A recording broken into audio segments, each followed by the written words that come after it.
out there who are 0-1. Whose dreams were dashed, whose goals are gone, but South Carolina is not one of them. But Preston, we'll get into it a lot this morning in a really odd game, and there's a lot of stuff that I think that I've written down that I want to discuss with you that I think you actually have a personal knowledge of and can really relate to that. What, number one, just for starters with this particular game, what it's like to have a delay in the middle of the game and to have to go back into the locker room and what that does, I think, both for the coaching staff, what it does for the players, what it does for the opponent, obviously what it did to the atmosphere at Williams-Brice Stadium, a lightning delay that occurs.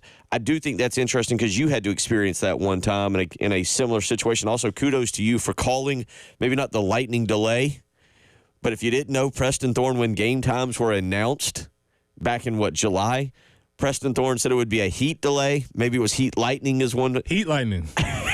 We all know lightning is caused by the heat. I am impressed by Swami Thorn over here for calling that a delay would occur in the first game. Sure enough, it did happen. I've done this for a long time, man. At 4 o'clock, end of September, August, weather's coming. It was a warm one. It was a warm one. Saw some of those big linemen. Those jerseys went from a garnet color to almost a maroon color before the first kick was even close to taking place. Yeah, sometimes you might know you're in bad situation there. You just feel a little bit more sweat than normal during warm-ups, and you're like, ooh, this might be. And then they're trying to say, you need to hydrate. It's too late. It's too late by that point. So yeah, you gotta figure out how that works out. So we'll get into a lot of that as it pertains to the performance from South Carolina, the debut of Lenora Sellers, the starting debut of Lenora Sellers Saturday afternoon. The defense, did it live up to what we had kind of maybe expected? The offense, obviously, we'll talk a lot about that. The offensive line, again, there are some things that I think are positives that you take away. There are things that are negatives. South Carolina has opened for this week's game against Kentucky. Preston Thorn, there is not a consensus this week. I have seen 8, 9, and 10-point underdogs as the Gamecocks will go on the road to face Kentucky. I wonder what that's based on, because they started off at 6. Right.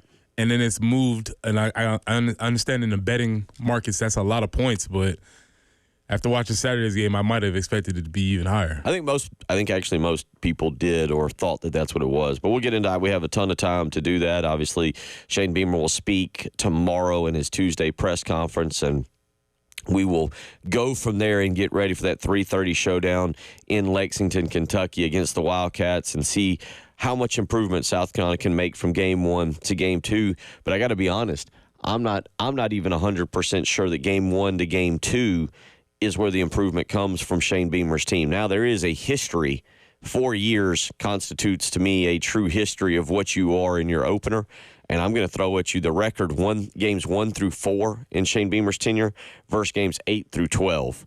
And again, as I said, I think you have personal experience with this to some degree with how Lou Holtz trained y'all in the preseason against what Steve Spurrier did in the preseason. And I want to get into that with you as well as what that lightning delay may have done to the South Carolina atmosphere as well as what occurred in that locker room. So we'll get into a lot of that. I know it's a Labor Day. Maybe many of y'all are having to get up and go to work or you're up early. We'll get into a lot of that as we roll through the next 3 hours. 803-404-6100 is how you can weigh in so far this morning. And, yep, we'll get to this. Who is on the hotter seat after the weekend? Billy Napier or Dabo Swinney? Oh, that's easy. Easy. I don't think it is, because I think Billy Napier is done. Like, his hot seat, it's not even hot anymore. It's just a matter of when, not if. We'll get into that. Dabo Swinney and Georgia. That was the showdown that, again, kudos to somebody. Brian Edwards called it. It caught my attention last Thursday when Brian Edwards said it's not going to be an Oregon-esque beating that Georgia's going to put out there where they beat the Ducks 49-3 in Atlanta a few years ago. But he said it would be close, and he was darn straight on that, already knowing and calling what would happen to Clemson this past Saturday. So, again, there might be one of your at least we ain'ts just when you look into the future. 803-404-6100 again if you want to weigh in this morning. Jen, let's get out to those phone lines and speak with William this morning. William, how you doing? What's on your mind? Hey, how y'all doing? Good morning. Good. Yeah, from what I've seen, it was just pretty much a sloppy game all around, man. I mean, I think Lenore Sellers was nervous, to be honest with you, with his first start. You got the coach speaking in his helmet now. That's new to college football. I know they wanted to run the ball a lot, but, man, it was borderline, like, everybody expected so much more. Like, we looked like a Navy offense out there. We looked like we were trying to run a triple option offense, and I was like, when are we going to throw the ball? It was like we ran it 3 times, and then you knew a pass was coming, and either they dropped it or we threw a 70-yard bomb. And I'm just like, all right, how long before these fans are going to start calling for Dow Loggins to not be here? I mean, when Shane Beamer was hired, we were all under the impression that he was going to get elite recruiters, and Shane Beamer has said multiple times that, elite recruiters and elite coordinators have wanted to come here, but I'm not so sure that Dow Loggins is the elite coordinator. I mean, he was one of the worst offensive coordinators in the NFL. I mean, I don't know, man. It's not easy watching that game. A win is a win, but it's a little difficult to sit back and kind of stomach that after all this preseason hype and just the result. I mean, it was just extremely sloppy, and even the defense. I mean, the defense bailed us out of the game. I mean, we lucky that they threw an interception for us to win that game. I believe if we wouldn't have caught that interception, we wouldn't have won that game. And I'll hang up and take your response. Thanks for taking my call. Yeah. I mean, obviously, we'll get into a lot of that this morning and what occurred. Defensively, a lot of good things, some mistakes that I think are correctable. I'll be interested to see kind of what corrections are made this week. But that's a lot we can get into. The combo of Kyle Kennard and Dylan Stewart, obviously a positive to take away. Offensively, there was something I really liked. Didn't go the way you wanted it, but there was something I liked, and I'll explain that to you, Preston, as well, and get your take. And let me go back to something he brought up, because I actually had this to discuss, and I forgot to write it down, so I don't want to forget it again. Can you tell how nervous as a player is when they forget to put their mouthpiece in? You've been on this. This might be your analytics, because you've seen this, and this might be something. Either they're way nervous or way too cool. One of the two. Or they know the play doesn't involve them, so they. Well, that's something else. Which is another thing to it. That's got to be corrected. I'll tell you more about what I'm talking about there as we roll along this morning. Again, if you want to weigh in, 803-404-6100. We'll get to you. We'll offer our thoughts and try and read some of the text messages as well. You're listening to Preston Thorne, Bill Gunner, Jen Jensen. It is the Labor Day edition of the early game.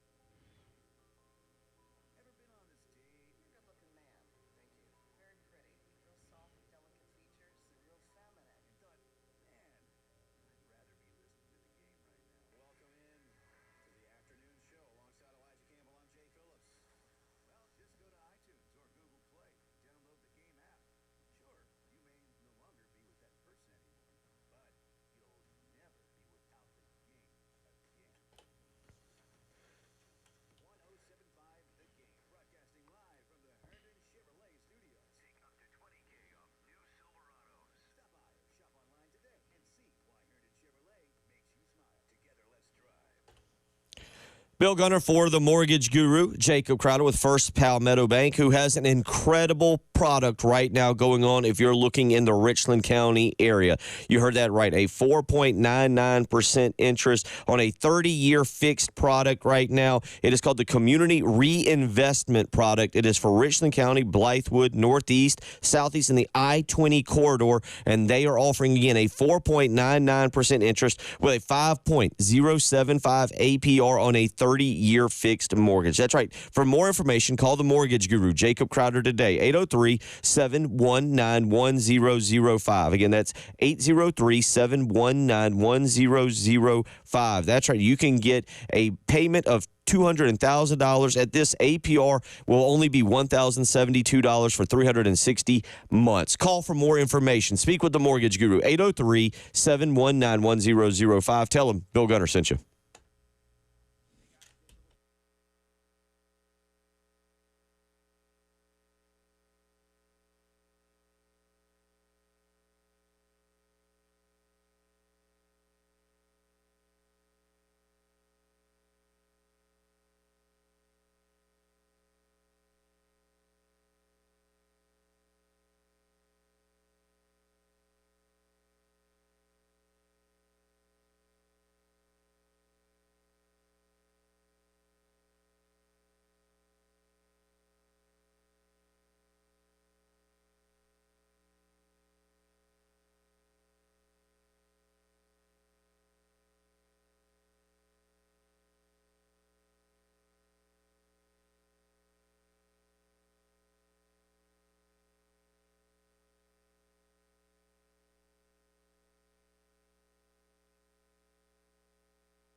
Looking pretty good on the highways this morning. A little lighter traffic flow, so hopefully no incidences to speak of right now.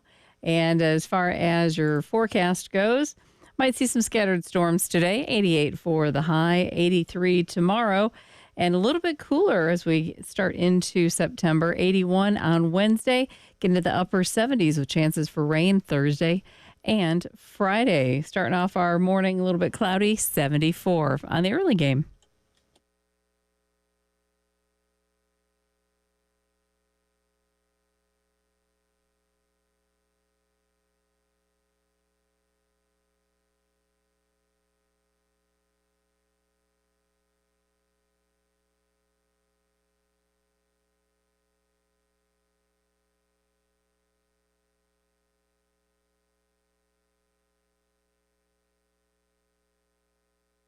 .com. From the Midlands to the PD to the beach, the Game Network.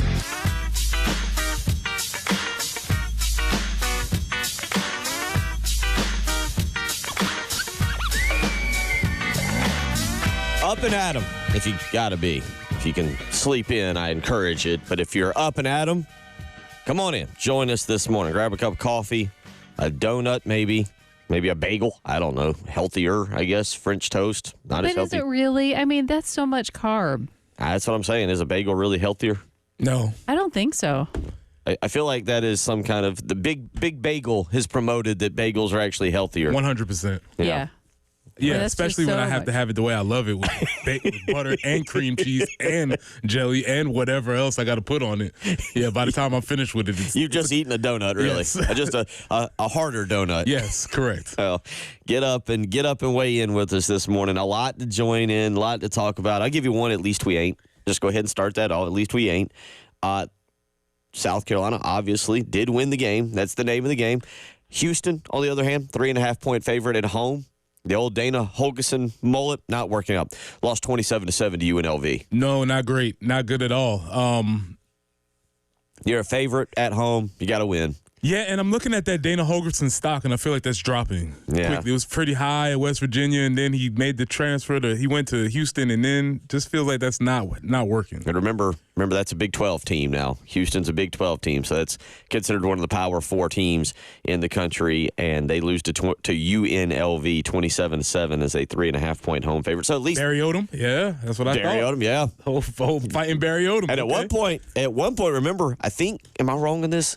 I think he had brought in Bobby Petrino as his offensive coordinator, only to lose him like the next week to Arkansas. Bobby did Bobby things. Yeah, but so there's at least one. I got a couple more and a few for obvious reasons that we will still say and make fun of. But the main thing is Preston Thorn, South Carolina wins. All right, I called 27-13.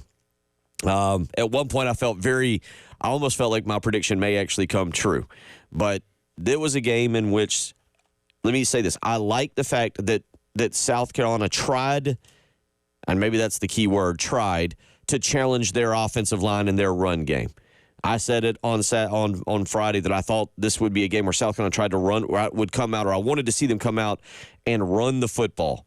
Effective or not, I wanted to see them try, Preston, and they tried. Now, Shane Beamer said last night in his post-game, in his Sunday night teleconference, and I thought this was an interesting mention, but he is actually legitimately true about this.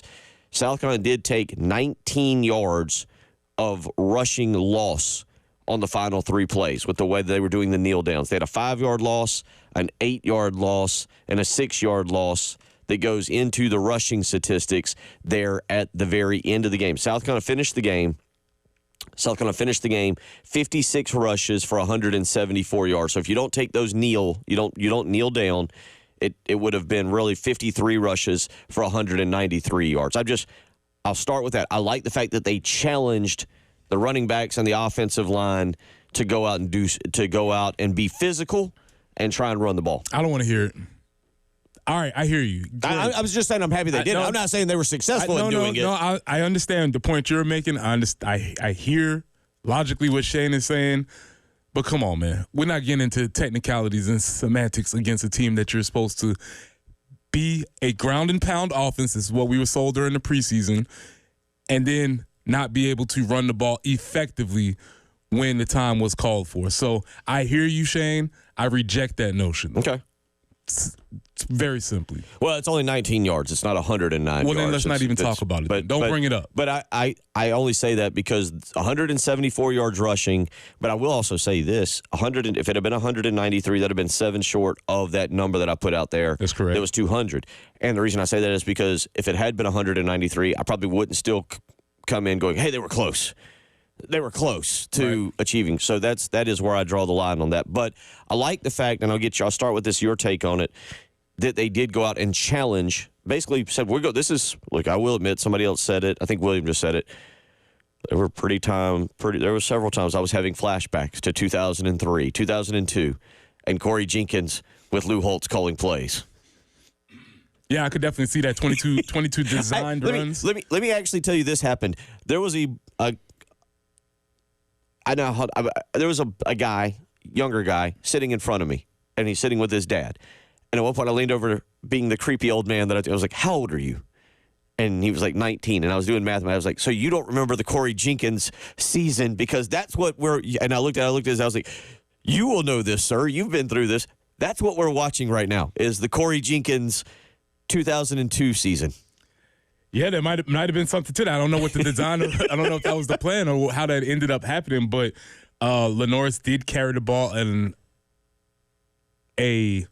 unacceptable amount if they plan to win in the 22 SEC. times. Well, I'd have to go back and look and see what was designed runs and what were breakdowns. I didn't actually do the math on that last night. He's credited with 22 carries on Saturday. Right. Minus the 3 that he took. That's true. So that takes it to 19. Let's make sure we keep adding those in. Yes. So it was only 19 because there was the 3 kneel downs. And there I think there was 3 what we'll say is legitimate scrambles. Right. So probably I'd say just around 15 designed.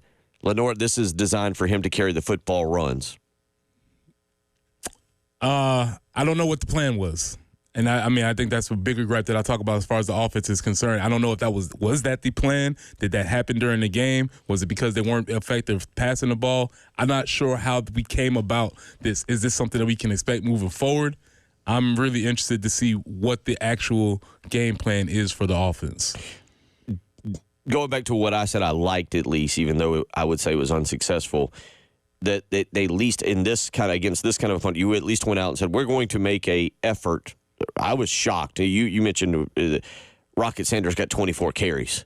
And again, I'm with you. Is that because as the game went along, Lenore Sellers was struggling so badly in the short range passing game that they realized we've got to just stick with what we think we can do, even if it's not very attractive? But I guess my point is, we feel like we learned. I didn't know if we would learn something in this game. I feel like I learned that once again that offensive line hasn't progressed. Yeah, I think that's one of the things we tried to talk about last year was, when did we know who the offensive line was going to be? Do we know what the offensive line is going to be this year? And based on what we saw, they did not look like they had made a lot of strides forward in being able to dominate a game. Sure, they were semi-successful against a smaller, less talented, lower division team, but does that mean that they'll be able to actually effectively run in the SEC? And that's looking bleak based on what we saw in the first game. You find out this week as you go against, look, you go from Old Dominion straight into the fire this week because, in my opinion, you go against one of the absolute best interior defensive linemen in the league in Walker for Kentucky, and you got to figure out, they're going to have to figure out how to move him around at times and open up holes, because he is a guy who really dominated last year's game. Preston and South Carolina was able to get out of Williams-Brice Stadium with a victory there right before the Clemson game. But yeah, that is one to me. Now you look at the snap count for this game.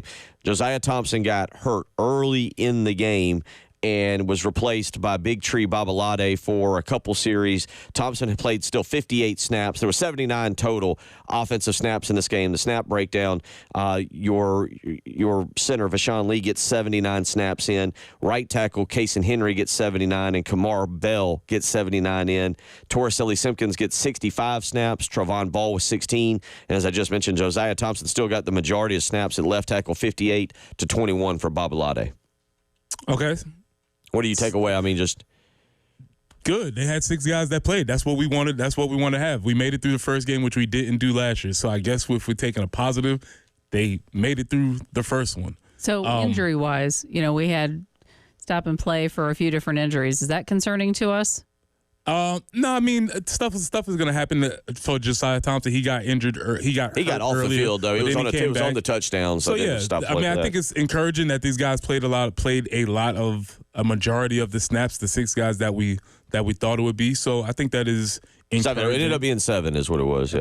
I think that is encouraging. But again, with all of those snaps, I don't think they were extremely effective in doing what they had set out to do. So I went back yesterday and watched, and there is 2 portions to this. And I'll tell you what, let's do this because I want to hear your opinion on what occurred. South Carolina actually was opening holes and running the football early. If you go back and look, that most of the running yards actually come before the lightning delay. As a matter of fact, there might have been a touchdown that was about to occur, and Juju McDowell might have really added on to the to the rushing total, if not for an incredible tackle by Lenora Sellers. Just 3 of those we had. Quarterback should not be able to block. I appreciate your effort, but get out of the way. oops. Nah, man, because if the quarterback doesn't have the ball and I just run into him, then it's a penalty on me. He can run up and block anybody he wants. Get out of here. Well, It's good for him. We'll talk about that. Trying to be Mr. Hustle. There was a change, and I'm going to ask Preston. This is a concern. What I'm going to bring up in the next segment. We'll get to that.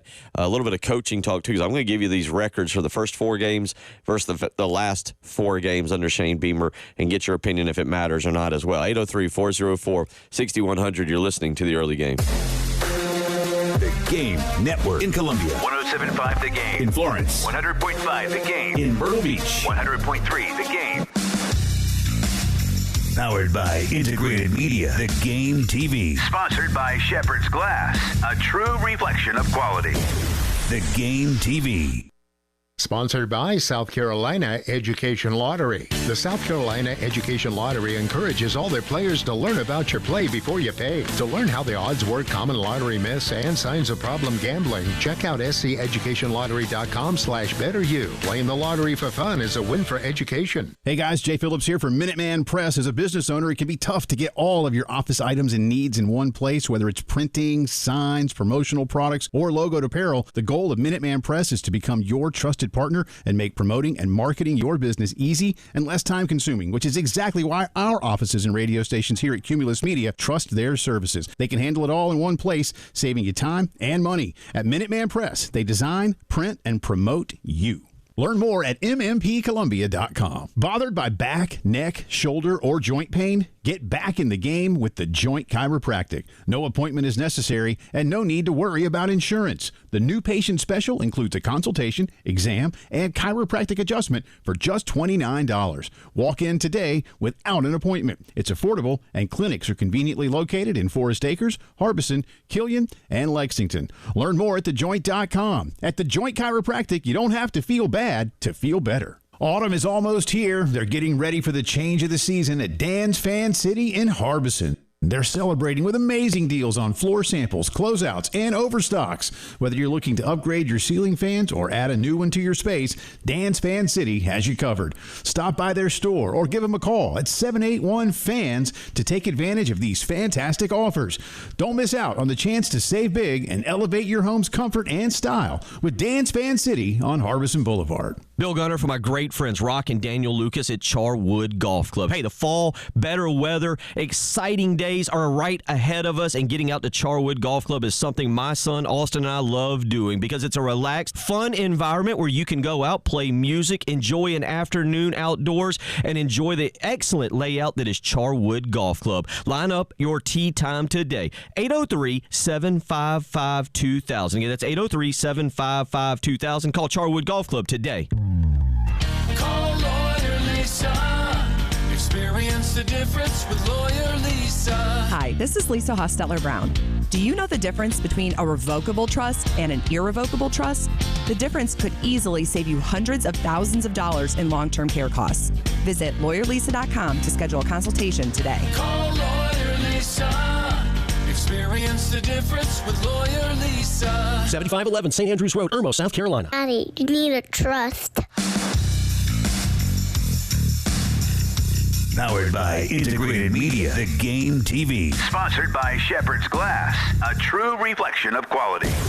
The Game TV. Sponsored by Shepherd's Glass. Hey guys, Jay Phillips here for my good friends at Integrated Media, Columbia's leader in today's technology for your home and business. They've got TVs from Sony and Samsung, surround sound systems from Dolby, Sonos wireless speakers, Wi-Fi that works everywhere, even cameras to see what's going on around your home. They've got you covered. Call Integrated Media at 803-948-8327. Set up a time for them to come out to your house and talk with you about your wants and your needs. You want to cut the cord? They can help. Want one of those beautiful Samsung frame TVs that looks like art when it's not turned on? They do that too. Plus fantastic outdoor systems that let you enjoy your favorite team, movie, TV show, or music while you also enjoy our beautiful South Carolina weather. You can even stop in and see them at the Experience Center, 105 Snapdragon Court and Chapin, and get a real idea of what these things look like in your home. Do what I've done, and many of your friends and neighbors. Call 803-948-8327 888-8327 and get home theater like never before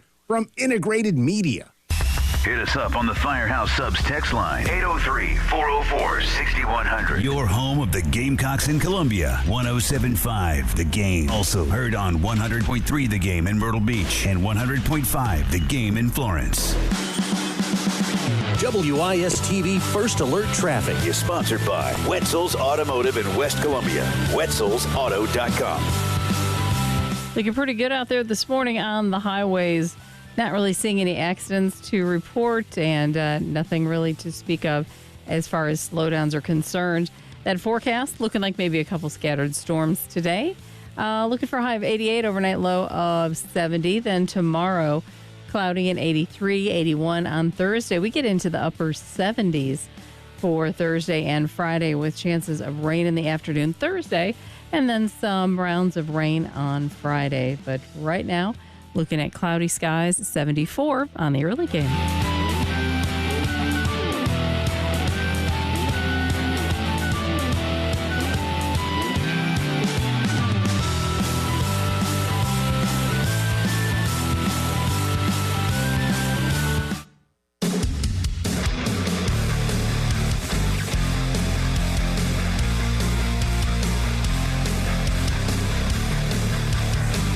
It's Reaction Monday. Sponsored by Carolina Honda Powerhouse. CarolinaHonda.com. From the Midlands to the PD to the beach. The Game Network. What you're talking about. Sponsored by Love Chevrolet. On the Game Network. Having said that, unacceptable from us from that standpoint in the way that we perform, starting with me. Certainly happy to win, and we're celebrating in the locker room. Winning's hard. So some people may not like that. We celebrate wins around here. So we're celebrating in that locker room because our guys have worked too damn hard since January to not go in there and have some fun and celebrate a win because we only get 12 of these that are guaranteed as well. Sloppy without a doubt. And particularly, really in all three phases. A lot to clean up, obviously. Offense, defense, special teams did some good in all three phases and certainly did some bad in all three phases. So we have to coach better without a doubt. We knew going into this game we're a young football team. We started a true freshman left tackle. We got a redshirt freshman quarterback. We're going to have to live through some growing pains. Disappointing that we just had some of the self-inflicted things that we had tonight in all three phases that had nothing really to do with youth. We got to be able to, get lined up and execute and things like that. So that starts with me. That is Shane Beamer, kind of breaking down what he thought that was Saturday afternoon after the game, not last night in the teleconference. And I think there's a lot of truth in all of what he just said. Yes. I mean, they were sloppy in all three phases. You had a touchdown called back on special teams. You had a punt that was, I guess, nicked, not blocked, but didn't go backwards. It did at least go forwards. So even the that's a block. Okay, go with that. Mm-hmm. All right. I think it's blocked if you're the guy that gets it. But, yeah, anyway, got touched. Again, Alex Herrera was 3 of 4 on field goals. That's pretty good. Did miss the one. That's supposed to be their baby and the one that we talked about. Like, we kind of just assumed that South Carolina's going to be good on special teams. They weren't. Defensively, I thought they were pretty good. I would say good, pretty good, and then great or something in that. That'd be the middle one. I'd give them a B. If you will. There was a coverage breakdown. DQ Smith got beat on that. The long touchdown run by Grant Wilson. We've seen enough of this, right? Why we cannot continue to DQ Smith struggles in that particular coverage. I don't know whether it's film study or whatever, but we cannot continue to put DQ Smith in that situation. I think they're going to have to take a look a little bit at DQ Smith at safety. I think you have to. I don't think they will. I should say that. I just don't think they will, but I think you have to. I rewatched the play of it, and he is looking to his right. So he's kind of on, I don't know how you'd explain it in terms of football terms, but Preston, if I'm staring at the defense, if I'm Grant Wilson, I'm the quarterback, DQ Smith is the right safety, and then Nick Eamon-Warrior is to the left, and Jalen Kilgore's over there, too, on the right side with Smith. And you see DQ Smith trying to communicate with Eamon-Warrior or somebody on his right side, on his right, going to his right, looking at the Old Dominion bench. And I don't know if he didn't know what was going on. I didn't know if he was confused on the play because He also DQ Smith also looks like he assumes that the slot receiver is going to run kind of a post, and he almost tries to jump it, and the receiver just goes running right by him. Mm-hmm. And then he gets him down there and kind of tries to contain him, and the dude just tap dances around him like it's no problem. I mean, that's a huge breakdown. Yeah, no doubt. And I said this is something that we've consistently seen, and I don't know where their teams line up and they see that and they try to attack that, but that's something that they have to look at as a staff and trying to at least not put him in those types of positions. 803-404-6100, how you can weigh in if you want to do so. So I wanted to go back to this because if you look at the runs early in the game, and I don't know if it's because it's just neither team knew each other or if it's just South Carolina coming out of the gate and being ready to go, South Carolina ran the ball effectively in the first, basically up until the lightning strike. That's where it falls apart. Obviously, there's the first drive that's only 3 yards. The next drive, though, that they get the field goal on to go up 10-7, they run for 60 yards after an 8-yard sack. It's 52.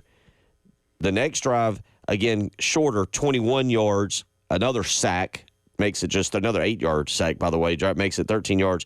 And then you've got a 5-yard, this is the Lenora Sellers fumble, where he runs it for 5 yards. So, I mean, right there, you've got almost half of your yardage within 3 of the first 5 series. And then you've got actually 16 more yards tacked on from Juju McDowell.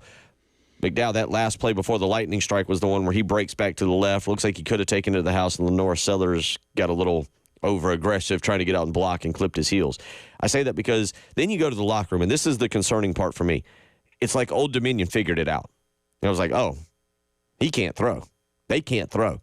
We're going to put 7 or 8 guys in the box and dare him to throw. He can't do it, and sure enough, they couldn't. Yeah, and that's an issue. That's an issue strategically, schematically, and physically. Because from the physical aspect, they are supposed to be able to run the ball. Doesn't matter if they put 8 guys in the box. This is a lesser talented, smaller FCS team. They should be able to run the ball against them. 2, the coaches should be able to figure out a scheme, whether that's passing the ball, loosening the defense up. They should be able to figure out something to give themselves an opportunity. And 3, if you can't throw the ball, that is not good. Whether that's from the receivers or the quarterback or whoever, that's not good. So, yes, if they figured it out for 3 reasons, it's not good. So let me go to if you think back to the Georgia game at home, I think it was 2002, y'all had a weather delay as well. How different is a weather delay compared to a halftime? Is it the same? No, it's not the same because you don't know how long it's going to last. So there's a little bit of anxiety as far as how long it's going to last. You're already warmed up. It throws off the rhythm of the game. It does change the complexion of the game for sure. But I mean, it's a delay for both teams. Right. That's all. It's not like they sent South Carolina to the locker room. I guess that's what I'm wondering is, do we take that? And I'm not saying it's the reason. I'm not trying to make excuses, but do we take that into any kind of account because it was the performance after that really, in my opinion, offensively goes downhill. That's the part where it really, to me, Old Dominion. If you're asking my lack of knowledge opinion on this, Old Dominion went in and made adjustments. South Carolina went in and got orange slices, and Gatorade. Yeah, I mean, which I know they did. I'm sure there was some form of coaching, but it was like one team went in and was like, hey, they're doing this. We got to adjust to this. The other team went in and was like, cool, we're going to win this game. Oh, you got another orange slice? Toss it this way. Yeah, it's very possible. And coming out of that delay, they weren't able to effectively run the ball again after that, so they didn't even make an adjustment. And again, to be clear, the delay was in the first quarter, right? Second quarter, 12, right around the 12:40 mark. There was a lot of football after the delay. So let's say, and there was a halftime where you actually did make adjustments. They had a chance to make an adjustment. Then they had a whole second half in which they were able to not run the ball. So things changed dramatically, and they weren't able to make either the physical or schematic adjustments, and that's problematic. 803-404-6100. The other stat that I want to get to with you on this morning, and I think you are very equipped because of your preseason camps with Lou Holtz. What does this stat mean to you? In the first 4 games of each season, essentially September, but obviously Saturday was August, but in the first 4 games of each season, now Shane Beamer is 7-6 overall. 7-6. He's beaten Eastern Illinois, at East Carolina, Georgia State, Charlotte, Furman, and now Old Dominion, as well as Mississippi State. One SEC team or one Power 4 team, however you want to look at it, Power 5 team. The 3 losses have been to Georgia. Those are kind of understandable. But you've also got losses to Kentucky, Arkansas, and North Carolina. All right, and Arkansas and North Carolina. Arkansas road, by the way, North Carolina neutral site. So 7-6 in your first 4. His last 4 of each season, essentially November, they're 8-4. And you go, well, probably some easier teams. Those wins have been against Vanderbilt, Kentucky, Texas A&M, Tennessee, Clemson, Florida, and Auburn, and Jacksonville State as well last year. The 4 losses are Clemson, at Florida, at Missouri, and Clemson again. Like, we'll debate that and come back because I'm interested to hear if you see a pattern there with how you perform at the beginning of the season versus what's happening at the end of the season. Yeah, there might be something there. So we'll get into that a little bit. 803-404-6100. You're listening to Preston Thorne, Bill Gunner, Jen Jensen. It's the early game. From the Midlands to the PD to the beach. The Game Network. It's back! The Lawyer Lisa Special Teams Contest. Just go to 1075thegame.com and register. The pot starts at $100. Every week it increases $100 if Carolina doesn't score a special teams touchdown. But if the Gamecocks do score a special teams touchdown, you could win the pool. Again, just go to 1075thegame.com and register. It's the Lawyer Lisa Special Teams Contest from 1075 The Game.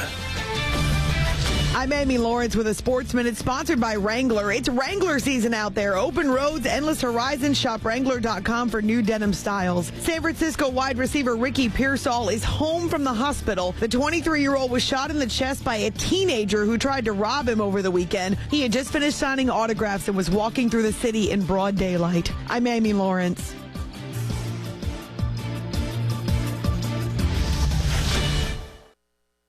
It's Wrangler season out there.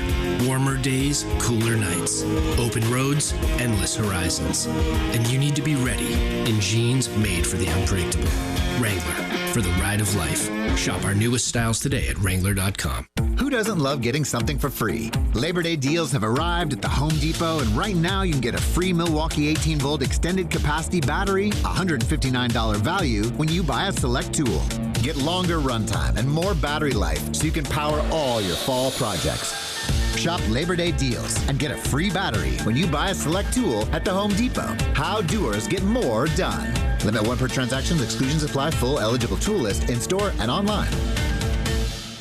It's Wrangler season out there. Warmer days, cooler nights. Open roads, endless horizons. And you need to be ready in jeans made for the unpredictable. Wrangler, for the ride of life. Shop our newest styles today at Wrangler.com. It's back. The 49th running of the Colonial Cup returns Sunday, November 17th to Camden, South Carolina. Considered the greatest steeplechase event in horse racing, presented by Mulligan Law. Special thanks to the City of Camden and Kershaw County.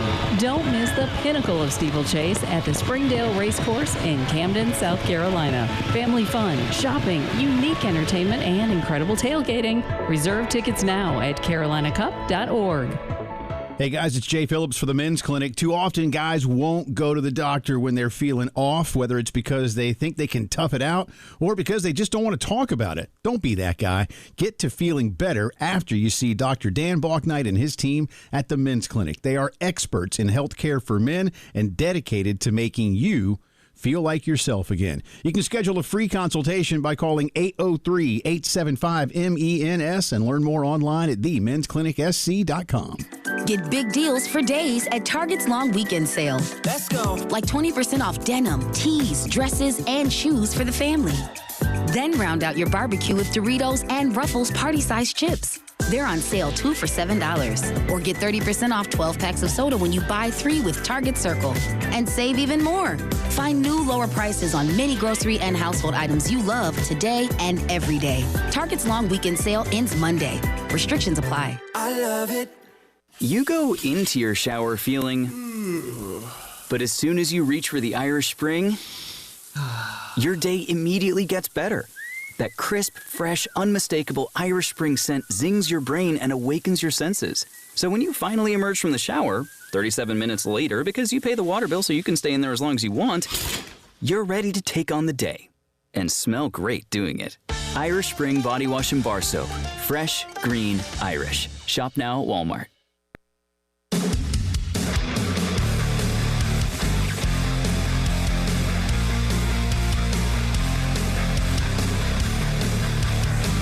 It's Reaction Monday. Sponsored by Carolina Honda Powerhouse. CarolinaHonda.com. From the Midlands to the PD to the beach.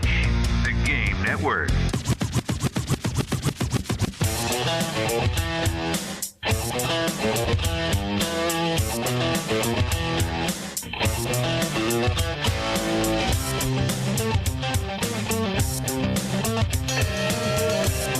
$6:48 as we get you up and get you going here on a Monday morning, trying to decipher what to exactly take away from Saturday afternoon over at Williams-Brice Stadium, the 23-19 Gamecock victory. They were up 16-7, Preston, and kind of looked like, I kind of thought at that point, 16-7, I was kind of like, oh, South Carolina may actually get close to that 27-13 number I called, and it would be kind of ugly, but it would be a victory.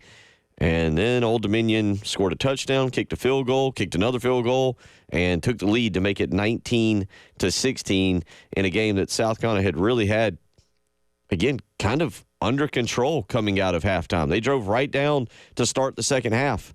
Get the ball, get what you want. 16 plays, 60 yards, Preston, and they went up 16-7 on the first possession out of halftime, and then kind of watched Old Dominion not only creep back into it, but take the lead. Yeah, take a lead which was pretty strong and commanding and felt, I like to go by the feel metric. Take that for analytics. How did it feel?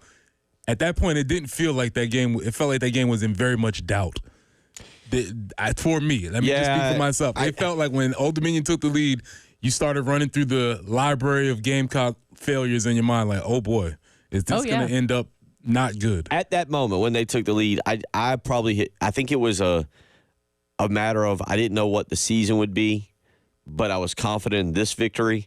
And so I was just like, they're going to figure out a way to do it. Yeah. They're going to figure out a way. I was there. Better you than me. I didn't have that confidence. If not for the Heat, I would be really annoying again today, much like I was after the Jacksonville State game, where I'd be like, hey, got to spend time with my kids. We were at a game. It was an afternoon game. I was back home by 9:30. I was able to sleep in on Saturday and kind of enjoy it. You know what? That was a great experience. Heat kind of took away from that, but they won and whatnot. But yeah, that was it's the whatnots that are the problem. I had if not for the Heat, I probably would be I'd be that annoying person this morning. It was like, I thoroughly enjoyed that. Close game, needed some plays. I can live with that. Don't have championship expectations. I'm good with a close game when it should be a close game. I agree. So let's go back to this for a second, because somebody else sent in a text much earlier and said South Carolina always plays to the level of their competition. I am kind of intrigued by this. I mean, you look at that's the hint of a team that's not very good. And I'm not going to argue with that. Well, but that's a program thing. He's not saying this team. He's saying as a program in general for 100 and whatever years. It's not one team. It's every team. I mean, even Steve Spurrier had multiple teams that. I mean, I still remember the 28-14 victory over Lafayette, I believe, or Louisiana, whichever one they're going by. That was pretty much a snoozer and not a lot of fun. The incredibly ugly, I think it was 34-0 win over NC State, where Tommy Beecher threw it to everybody but his own team in the first half. But yeah, the texter's point was historically South Carolina plays to the level of their competition. But what do you make of this? 7-6 in the 13 games that have been the first 4 games of the season now. And those wins are not impressive. Eastern Illinois, East Carolina, Georgia State, Charlotte, Furman, Old Dominion now, and then the Mississippi State game last year that took a lot. The losses, again, 3 of them to Georgia, 2 on the road. Kentucky, at Arkansas, at North Carolina, or on a neutral site game against North Carolina. You go, to me, I look at it like, boy, they're not prepared for the early portion of the season, which, by the way, gives you almost zero hope next weekend against LSU. But then you look at the last 4 games of the season, and where is the adjustment? Because I realize Jacksonville State and Vanderbilt aren't marquee wins, but Kentucky last year, Texas A&M 2 years ago, Tennessee, Clemson 2 years ago, Florida in the first year, and Auburn in the first year. Shane addressed this at the beginning of the season. He said that as a staff, they had learned things. And remember, I raised my hand and said, can we get a follow-up question? What did you learn? Because he said, after this year we learned this, after this year we learned this. And looking at this trend, it doesn't look like they've learned how to get their team prepared to play early in the season. I thought about that because he said we made tweaks and adjustments to what we're doing. We did. We addressed this. And they came out not very good. They didn't execute well. They came out, seemed like they were pretty flat. So, again, when the coaches offer these explanations, it's up to us to ask those questions. What did you learn? Because he said they made tweaks and adjustments, and it's to this trend specifically. And, we don't know what the next 2 weeks hold, but we do know they have tougher and better opponents coming in that they're going to be playing. Yeah, again, they'll get tested this week, and we'll see. We'll learn a lot more. And do you buy as a coach, as a former player, the progress from week 1 to week 2? Yeah, I think. What is that progress? Is it technique, fundamentals? I think it's remembering to put your mouth guard in your mouth. I think it's more so. Oh wow, football is a lot more difficult than when it's because we always like to use the same. Well, I just want to hit somebody else. Again, you know what somebody else doesn't know? They don't know the plays. They don't know all those things. So practice is a controlled environment. So the schedule from week 1 to week 2, I think, is just knowing how to play a real live football game. My question is, yes, they could make a big jump from 1 to 2, from week 1 to week 2, but where are they making the jump from? You can go from an F to a D, and that's a huge jump. And how big is the range of an F? Did you have a 30, and now you moved up to a 65? That's a huge jump. Professor Thorns breaking it down. Still not going to pass. Still an F. So it's still an F. So, yes, they can make a huge jump, but where are they jumping from?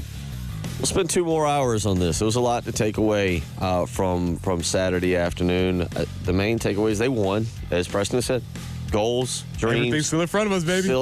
You get to keep it for at least a few more days. College football championships, here we come. You get to keep it for a few more days. I'm not telling you get to experience it this time next week. Enjoy it while it lasts. Hour 2, Jamie Bradford on the way. 107.5 The Game. Broadcasting live from the Herndon Chevrolet Studios. Take up to $20,000 off new Silverados. Stop by or shop online today and see why Herndon Chevrolet makes you smile. Together, let's drive. Bill Gunner for Love Chevrolet, where right now is the time to get over there as we roll into the month of September. You want to go check out all the incredible lineup of Love Chevrolet's vehicles. 14 acres to be exact from you to choose from. And with incredible savings, now is the time to go find that car, truck, or SUV that you have been looking for. I-26 in Harbison between Lowe's and Frankie's Fun Park. You can also check them out on the web, lovechevy.com. I'll tell you what stands out to me about Love Chevrolet is the way that sales staff treats you. Absolutely phenomenal, respectful, and they have knowledge of what you are looking for. So when you come on the lot looking for that car, truck, or SUV, that sales staff is going to greet you with a smile. They're going to take the time to walk you around those 14 acres of brand new Chevys and find that one that you have been looking for. And right now, with these spectacular savings going on, not only are you going to find the car, truck, or SUV you've been looking for, you're going to get an incredible price on it. Go visit my friends at Love Chevrolet, and together, let's drive. Sponsored by ChumbaCasino.com.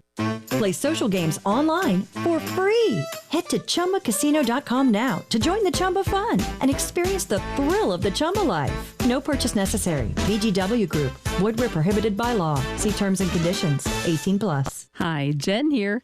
Did you know you could earn up to 4.59% annual percentage yield with All South Federal Credit Union's premium checking account? That's 30 times more than the national average interest checking rate, which means more money in your bank account each month. Plus, they have 23 locations right here in the Midlands. Open an account online at allsouth.org or visit an All South location today to start earning more. All South is federally insured by the NCUA. Carolina Honda Powerhouse is your local Honda ATV, side-by-side, and motorcycle superstore.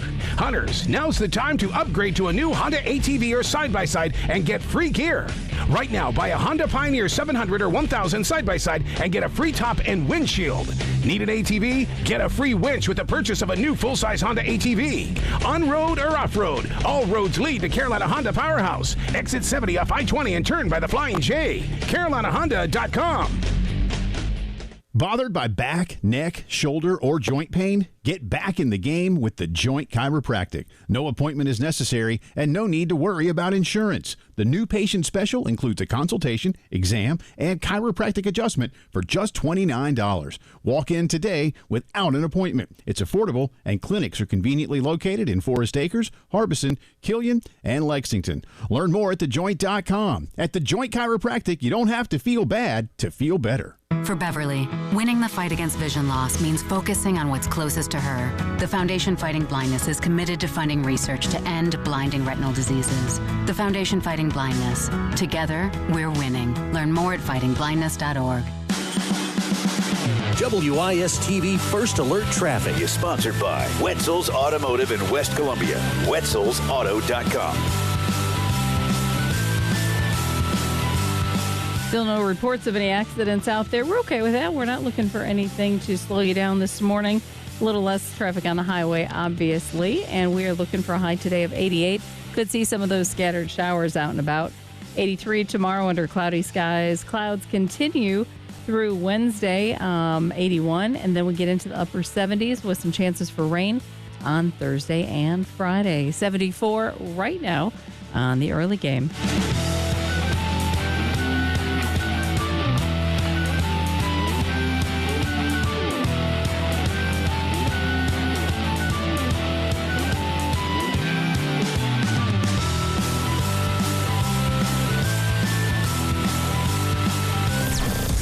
WNKT FM Eastover, Columbia. The home of the national champion Gamecocks women's basketball team. Congrats, y'all. A Cumulus media station.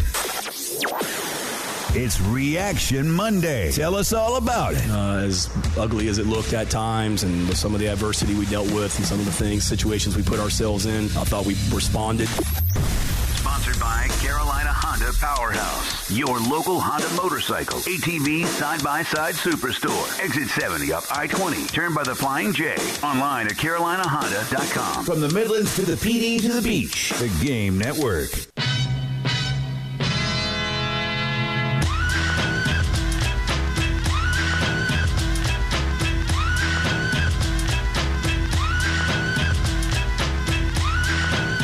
Up and at 'em, 7 a.m. Monday morning. Maybe for a lot of you, it's a holiday weekend. Maybe you're just now waking up, having a nice peaceful morning. No kids having to go to school. You can have your coffee. And we broke down the health benefits of bagels and donuts in one segment just to understand that turns out bagels not really that much healthier than donuts, especially apparently if you eat them the way Preston Thorn prefers to. Toasted, bread sliced, cream cheese, butter. Maybe a little bit of strawberry jelly, depending on what type of donut bagel you have. Yeah, that Freudian slip. Have you done the cream cheese with some sliced green olives? Oh no! What is it with you and olives? I hear you. I am not for savory on my bagels. You know, sometimes people like to do maybe capers and lox or something like that. I don't really love savory on my bagels. Oh, okay. Yeah, no, like I'll just for a snack, I'll just grab like an olive, that like a garlic stuffed olive or something. That's just kind of, so yeah, I guess I'm an olive person, but yeah, that with cream cheese. I can see that. I mean, it's the same idea as like capers or absolutely. Something. Absolutely. Right? Which now I need to do. Without the raw salmon stuff, I can't do that. Gotcha. Salmon I'm on board with there. Not so much olives. Jamie Bradford, we woke you up at 7 a.m. I didn't want to text you this last night, mainly for an hour of bagel talk. Where do you stand on a good bagel? Oh yeah, man. I'm a big bagel guy, and my kids love bagels. And we have a whole selection in our house of cream cheese, strawberry, cinnamon sugar, blueberry, and I guess regular.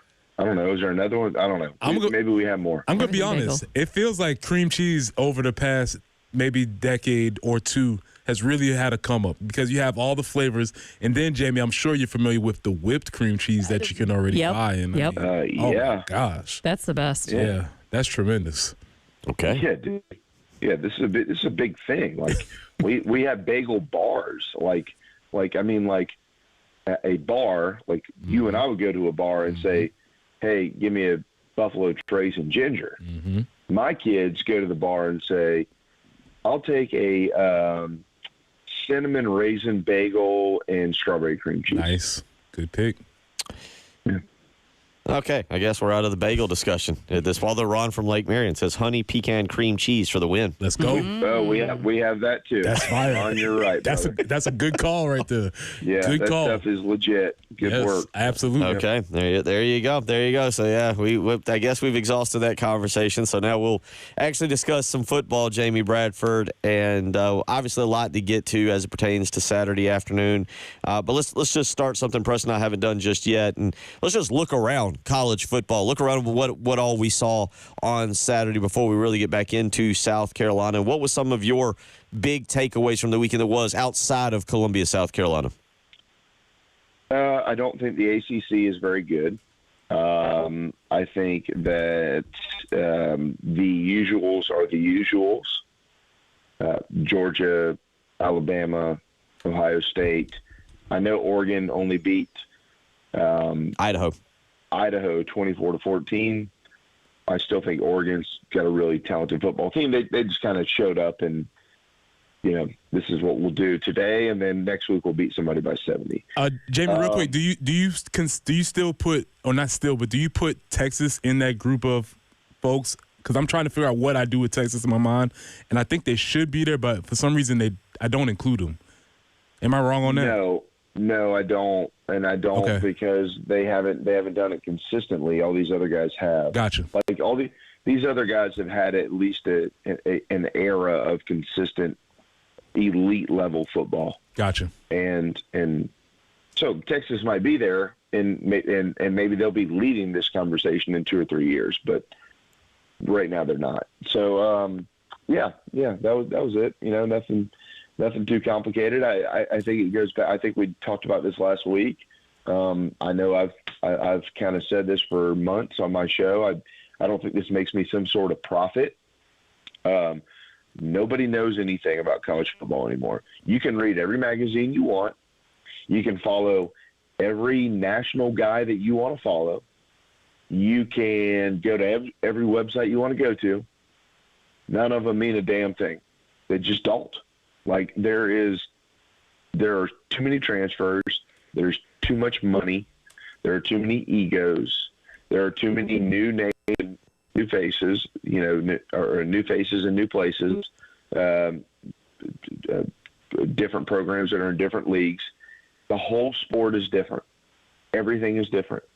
So you can think you can act like but you don't know. And my guess is outside of the 2 or 3 or 4 teams a year that have just bukus of talent more than everybody else in the country, it's going to take you to about week 3 or week 4 to figure out who your football team is. And I think that's what's the deal with South Carolina. So let me ask you this. Let's stay big picture real quick. Bigger surprise. Miami did that to Florida, or Florida allowed Miami to, I should say allowed, but that was done to Florida. Who are you more surprised with, what Florida was or what Miami showed? Florida. Yeah, I picked Florida to win the game. I thought that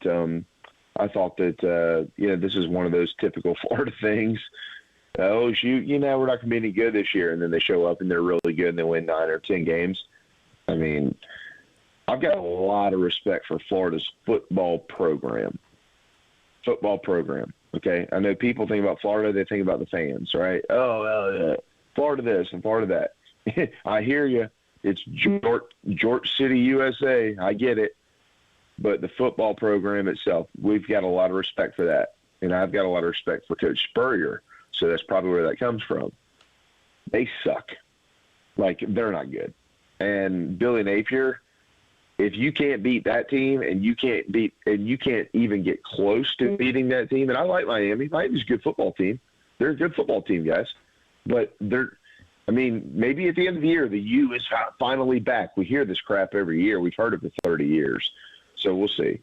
But if you can't get within 24 points of Miami, has anybody paid attention to what else is on their schedule? Holy cow. Yeah. They're going to get their brains beat in.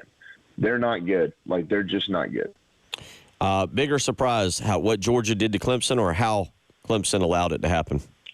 I would say, to be brief about this, I'm never surprised by Georgia, so I'd say Clemson. I think they've fallen off the cliff pretty quickly. Preston, are you with both of those on the more surprised that Florida, again, allowed is not the proper word, but that's what happened to Florida, to be beaten by 24 in the manner they were, and it really was worse than that. And then, again, the way that Clemson performed against Georgia.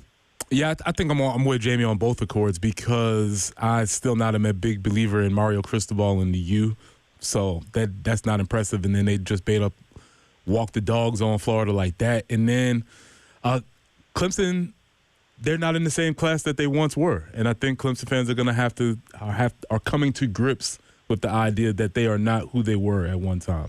A lot of discussion around Clemson as it pertains to how quickly could they catch up. Is Dabo willing to embrace the transfer portal this coming offseason? Too late. That's too late. I wondered about it. I saw a lot of debate about that. Is it too late for him to step back into that and do that? That conversation's over. Hey, dude, that conversation's over, man. Like, it's too late. Fans don't care what you did yesterday. They don't care. Clemson. How many Clemson fans? They will all tell you the exact same thing. The smart ones will. Oh man, we really appreciate what Dabo did for us, but it's probably time for him to move on. I've had the same conversation 15 times, guys. I know y'all have had the same one, right? What do you mean you all appreciate what he did? He won you 2 national championships. What are you talking about? He didn't drop off coffee and donut. Guy won 2 national championships, and now it's like, yeah, you know what though? I mean, he's over the hill. He's like 55 years old. It's too late. They've made their minds up, man. They've made their minds up. They are a very talented football team. The offense isn't any good. The defense is really good. They're a very talented football team. The fans, they've already turned their back. They're done. They're moving on, man. They're just moving on to. They're in our camp. Hey, just beat South Carolina and it'll all work out. That's how they feel right now. They want nothing to do with Dabo, and they want, you name it, next hot young coach, Brent Key, bring home Brent Venables. They want all these other crazy things. This guy won them 2 national championships, and I'd say 7 out of 10 people I've talked to put on orange or purple. It's probably time for Dabo to go. I'm like, yeah. Okay. Yeah, man, I'll tell you what. All right, you got it. But but he did screw up. I mean, he did screw up. He should have gone into the transfer portal. There's no doubt. We are Clemson. That's fine. That's great. I hear you.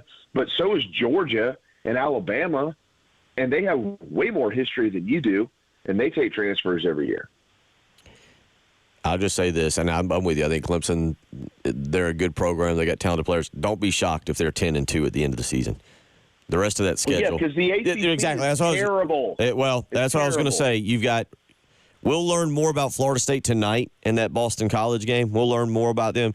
But as it stands now, they only played 2 ranked teams left, and that is North Carolina State in 2 weeks and Florida State on October 5th. And the rest of the games, I mean, nobody's afraid of. I thought Virginia Tech and their 21 starters couldn't go into the electric nightclub atmosphere that is known as Commodore Stadium up in Nashville and beat Vanderbilt.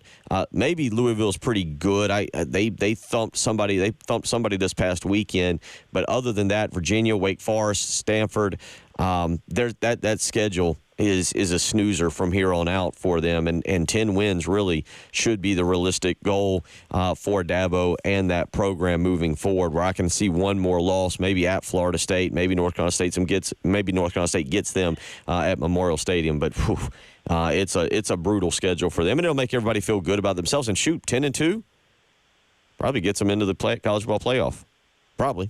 So anyway, 803-404-6100. We will look at the game for Lenore Sellers. Interested to get y'all's take on what you exactly thought about a redshirt freshman making his first start, the good, the bad, the ugly. We'll get into all that as we roll along this morning. 803-404-6100. You're listening to the early game. The Game. In Columbia. 100.5 The Game. In Florence. 100.3 The Game. In Myrtle Beach. The Game Network. Download the 107.5 The Game app and listen anywhere. The beach. The gym. And yes, even there. Go to iTunes or Google Play and snag the 107.5 The Game app. 107.5 The Game. Broadcasting live from the Herndon Chevrolet Studios. Take up to $20,000 off new Silverados. Stop by or shop online today and see why Herndon Chevrolet makes you smile. Together, let's drive. Bill Gunner for AAA Heating and Air. As we've had a smoking hot weekend. It was absolutely ridiculous out there, but at the Gunner household felt great because about 19 months ago, AAA Heating and Air came out to my household, put a brand new heating and air unit in, and it's kept us warm during the winter and absolutely cool during the summer, just like this past weekend. And I encourage you to call them today, 803-677-1500. Again, that's 803-677-1500, and take advantage of their offer right now. If you purchase a brand new heating and air unit this week, you can get no payments and no interest until September of 2025. You heard that right. A full year with no payments and no interest. So call and take advantage of this great offer from AAA Heating and Air today. 803-677-1500. Tell them Bill Gunner sent you. Again, no interest, no payments until September of 2025 when you purchase a brand new heating and air unit today. Call AAA Heating and Air. Tell them Bill Gunner sent you. The Samuels Reynolds Law Firm. Stephen, what does True Injuries, True Lawyers really mean? It means a lot. It means we help people with truly serious injuries, and our entire team will do whatever it takes to make it right. Even if your case is difficult, we have the resources and experience to go toe-to-toe with the big insurance companies. We've done this, and we've got you. Samuels Reynolds. True Injuries, True Lawyers. 803-779-4000.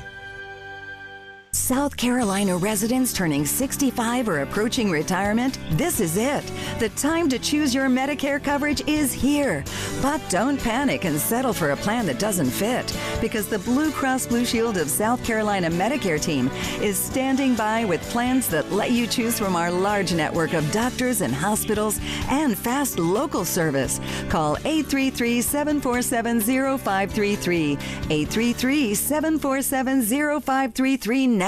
Bothered by back, neck, shoulder, or joint pain? Get back in the game with the Joint Chiropractic. No appointment is necessary and no need to worry about insurance. The new patient special includes a consultation, exam, and chiropractic adjustment for just $29. At the Joint Chiropractic, you don't have to feel bad to feel better.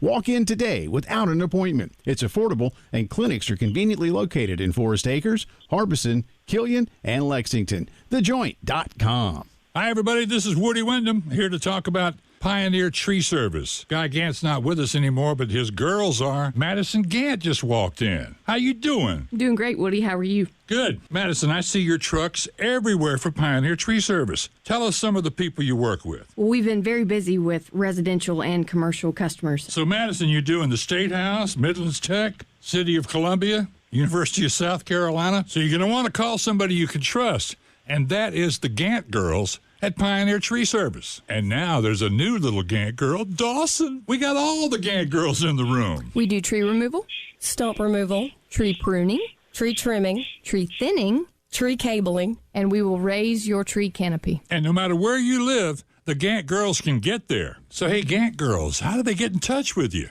Call us today for a free estimate at 803-794-8253. Or check us out online at pioneertreesc.com. Hey guys, Jay Phillips here for Minuteman Press. As a business owner, it can be tough to get all of your office items and needs in one place, whether it's printing, signs, promotional products, or logoed apparel. The goal of Minuteman Press is to become your trusted partner and make promoting and marketing your business easy and less time consuming, which is exactly why our offices and radio stations here at Cumulus Media trust their services. They can handle it all in one place, saving you time and money. At Minuteman Press, they design, print, and promote you. Learn more at mmpcolumbia.com. WIS-TV First Alert Traffic is sponsored by Wetzel's Automotive in West Columbia. Wetzel'sAuto.com.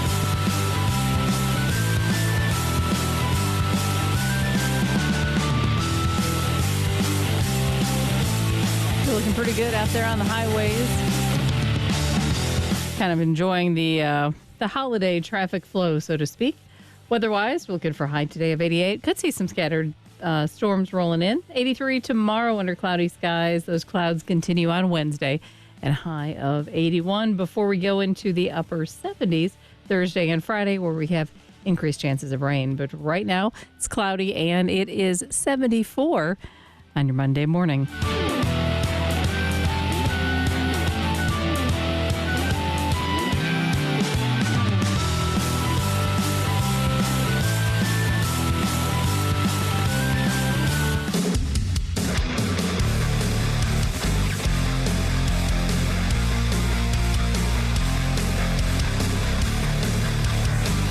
It's Reaction Monday. Sponsored by Carolina Honda Powerhouse. CarolinaHonda.com. From the Midlands to the PD to the beach.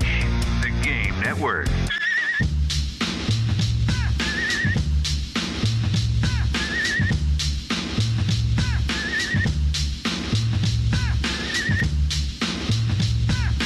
$7:18 as we get you up and get you going. Jamie Bradford joining us as he does each and every Monday. Coming off of a 23-19 victory, South Carolina moves to 1-0. 1-0. And again, as I just mentioned, Virginia Tech, hey, could be worse. There's another, at least we ain't, if you want another good one out there, Virginia Tech. I mean, who's Virginia Tech? Are they supposed to be any good? Or yeah, they're supposed to. Or you just think Vandy's that bad? What's the... Virginia Tech, I think I saw, had like one vote, granted one, but for ACC champion. Oh, okay. 21 returning starters on that group. Let's bring this home. South Carolina also had one vote for that's SEC a good point. champion. That's a good point. If you aren't totally paying attention, that's an excellent point. Mm-hmm. One lone Virginia Tech beat writer. Correct. Got in there and got him a vote. But yeah, 21 returning starters. Look, But again, going back to people picking him, I think it was the old sage Lee Corso, who tap danced his way around with the Notre Dame stuff on Saturday morning in what looked like a great environment. By the way, have both of you seen, and if you saw it live in person, it was just as funny, but what is now the meme or the GIF or whatever the kids do now of the very end of the show when Pat McAfee's got his shirt off and he's hugging on Nick Saban. I feel so bad for my guy. Saban, man. Like, you don't deserve this, coach. Go be great somewhere, please. You don't deserve this. Saban, it's McAfee, the as they said, the senior linebacker who's having a house party. He's shirtless, he's just yelling and screaming, and Saban is the quiet underclassman who has accidentally showed up, and McAfee's just doing McAfee things, and Saban's just over there. He's got the picture, he's actually got both hands up, kind of like cringing, like, what is happening? Why is this happening? I enjoyed, by the way, I'm still a fan of Game Day. I don't know about you two. I had it on for 3 hours. Occasionally I would peek in and see what's going on. Saban's good, man. So, I'm just talking, he made a joke. He made a comment. They talked about the transfer portal, and he said, yeah, but you have to get the right guys out of the transfer portal. Then said a cuss word to explain what happens if you don't get it. Saban's good. That's a reason. If you want a reason to actually, I've never tuned into that show for Lee Corso's breakdown or Desmond Howard's breakdown or whatever Pat McAfee is doing. I'll listen to Kirk Herbstreit. Saban makes that worth checking into to hear what he's saying about college football and the analytics, Jamie. I don't know if either of you two watched that. Yeah, he's the man. He probably should be running the country, but I'm not going to get into all that on this show. Hear. But he's you listen to a guy like this, you're like, oh, he makes sense. And then you listen to other people, and you're like, people vote for this person? Really? So anyways, yeah, he's brilliant. He's a brilliant mind. I think he adds a lot to the show. I like his demeanor because it offsets Pat McAfee. It offsets even Coach Corso, probably his last year. I'm a big fan of that. I think he's great. He's smart too, and he wins. He's a winner. Don't you want to listen to winners? Well, there you go. Okay, yeah. And Corso, they trotted him out a couple times, and then they dressed him up as the leprechaun. It was neat. That's what Corso does, and that's the good part of the show. But I'll tell you this: if you've been away from Game Day, I'm not saying to watch all 3 hours this Saturday. They're actually going to Michigan. I saw last night they'll be up there for the Michigan-Texas game this coming weekend. That's a nooner. But Saban adds an element to that show that has been missing as far as like a legitimate guy that is breaking it down and giving you a true inside look, an honest inside look into college football and what's right and what's wrong with that. But we'll talk more about that as the week goes on. But let's get into the performance, the anticipated debut of Lenora Sellers. And as I said, it concerned me slightly when on the opening play, they decided they were going to go to Rocket Sanders, but Lenora Sellers left his mouthpiece in on the outside of his helmet, on the face mask. Preston, you've probably seen this with football players. Convenient place when you're on the sideline to put your mouthpiece. I've never worn a mouthpiece in anything. Basketball, when I played baseball, soccer, anything. Never wore a mouthpiece. So I don't know what the mindset is of, I got to put this mouthpiece back in for this play. But I would assume in football it's something you normally remember. Yeah, a lot of times, I mean, if a lot of things going on, he might have had to say some words. Quarterbacks have to talk, so he... Well, and he's got to talk. Remember, he's got to talk now into his... I guess he can talk back. I don't know if he can talk back if he's just listening. I think he only can listen now that I say that. A lot of things happening at the same time, so yeah, he might not have his timing completely down with that, and if they don't enforce it all the time, I wonder how often he does wear his mouthpiece. So, yeah, I think that's interesting. But I would advise him, sir, if you're going to run the ball 22 times, you might want to put that mouthpiece in. Well, you have a nice, beautiful smile that I don't know if your parents paid a lot of money for, but it does look like his maybe braces enhanced. Sir, put that mouthpiece in. Well, I'll also say this. Typically, I think if you don't put the mouthpiece in, it's a sign you're not carrying the ball. Well, there is some scouting. So all of a sudden, like Jason Henderson might have been like, nope, he's not going to be handing this one off. He didn't even bother with the mouthpiece. Jamie, how did you take his opening performance? Well, I take that mouthpiece situation as he's thinking too much. I don't care what anybody says. I don't care how many people have told me. And look, this kid is an outstanding football player. He is a great quarterback. He's going to be a great quarterback at South Carolina. I have no doubt in my mind.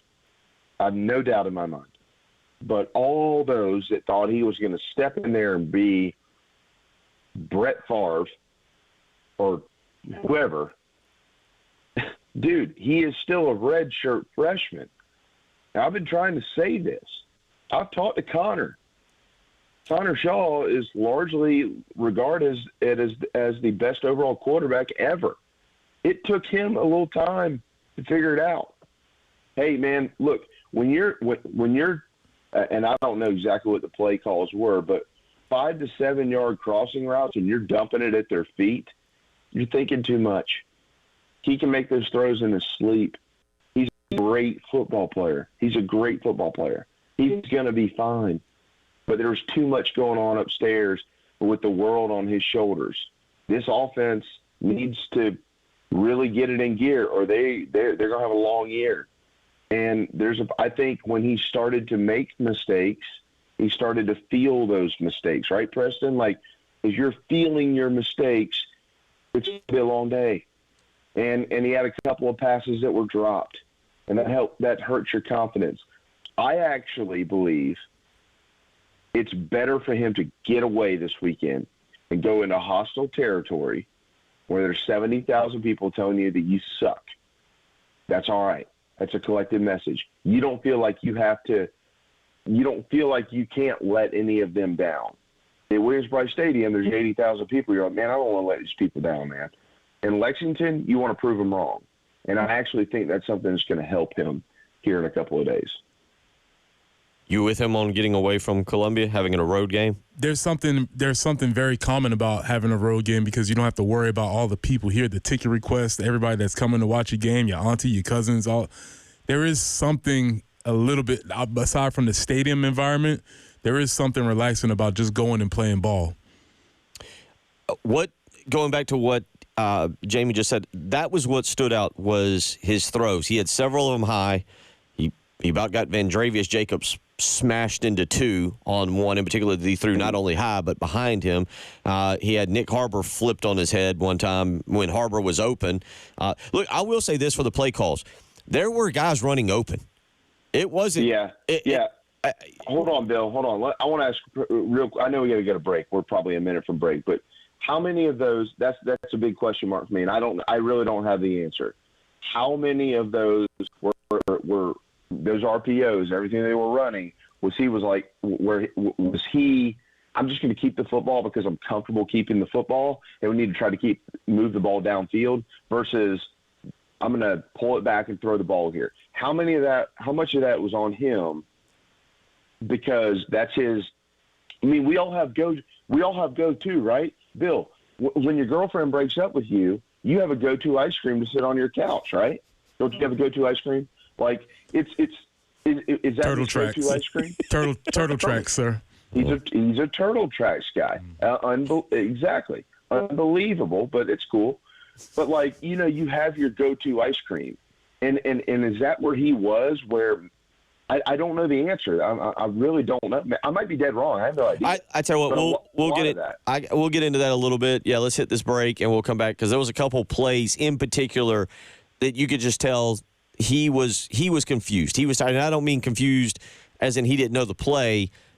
You could tell he was rushed and made the bad decision. And we'll talk about that a little bit here as we continue to roll along. Preston Thorne, Bill Gunner, Jen Jensen, and joined as always on a Monday morning by Jamie Bradford. You're listening to The Early Game.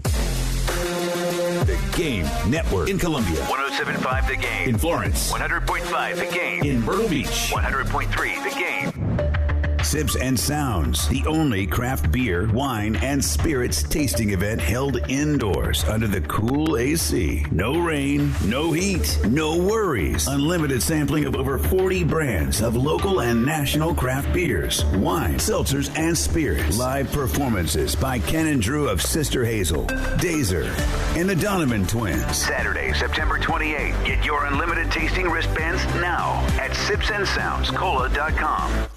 Sponsored by Blue Cross Blue Shield of South Carolina Medicare Team. Have you made a decision on your Medicare coverage yet? Blue Cross Blue Shield of South Carolina's Medicare Team can help. Don't wait. Call 833-747-0533. That's 833-747-0533 today. Honey, look, the hookers. They've moved off the highway and now they're all over the parking lot. What are all those Schroeder's towing trucks doing in that parking lot, though? Must be towing all those unauthorized cars parked in the lot. Good thing the business owner called Schroeder's Towing to keep their parking lot clear for just their customers. Didn't those cars see the free signage that Schroeder's provides to business owners to deter unauthorized parking? I guess not. Schroeder's Towing, the best and fastest hookers in town. Holzenbach Heating and Air, the Midlands residential HVAC specialist. Call us today at 803-685-7920. That's 803-685-7920. Holzenbach Heating and Air, proud supporter of Gamecock football. Did you know you could use your body's own healing properties to revitalize your achy joints? I didn't. Well, guess what? The good folks at QC Kinetics can help you with real lasting pain relief. Hey, it's Preston Thorne. And I'm talking about regenerative medicine at QC Kinetics. QC Kinetics has new medicine. And I tell you what, they didn't have this way back in the days when I used to play. Go all the way back to 2004. If you had a torn ACL, that was it. But now the good folks at QC Kinetics can give you solid new advice and help you enhance your joints, improve mobility, and get back to doing the stuff you love. I wish I would have had this way back then. You can enhance your joints and improve mobility and get back to doing the stuff you love, whatever that is, playing ball, playing with your kids, walking, or just getting out of a chair. Without pain and without drugs, no surgery, and especially no downtime. Call them up for a consultation. It's totally free. Give them a call at 803-281-6860. That's 803-281-6860. The children's music and dance teacher who couldn't cha-cha. I was always on my feet. It was just so painful. Elisa couldn't let her students down. So she stepped up and went to the Good Feet store for personally fitted arch supports. I would work an entire day and my feet didn't hurt at the end of the day. That was when I knew, wow, these are different. But the really good part? It's good to be dancing together again. Stop by or schedule your free fitting at goodfeet.com. The Good Feet store. Call 1-800-NEW-FEET or visit goodfeet.com. How would you like to drive a new car with no payments for 3 full months? That's exactly what you can do when your car loan is with State Credit Union. Visit one of their 19 branches or their website for details. Apply for your new car loan online at scscu.com. That's scscu.com. Offer not available for internal refinances. Terms and conditions apply. Equal housing lender. Federally insured by the NCUA. Don't let the season fool you. It's pool time in the Midlands. Hi, I'm Paul Romanstein, proud owner of Midlands Landscape and Lawns. We have the experts in custom pool design and installation. The summer months might be flying away, but in the Midlands, the heat is here to stay. Dive into comfort and beat the heat all year round. Call Midlands Landscape today and make your dream pool a reality. MidlandsLandscape.com. Hey, it's Rich Eisen here. Join me and my compadre, Chris Brockman, every Monday on the Overreaction Monday podcast. You're also saying the record's going to go down. I'm saying the record's going down anyway. The guy. I don't think you're off on this at all. Like, you're spot on here. I don't think this is an overreaction because we have no idea what we're reacting to. Come react or overreact with us. How would you say that? An overreaction, sir. Overreaction Monday, wherever you listen. It's game over. Over, man. Got something to say? Bring us up on the Love Chevy phone line at 803-404-6100. 107.5 The Game in Columbia. 100.5 The Game in Florence. 100.3 The Game in Myrtle Beach. The Game Network. WIS-TV First Alert Traffic is sponsored by Wetzel's Automotive in West Columbia. Wetzel'sAuto.com.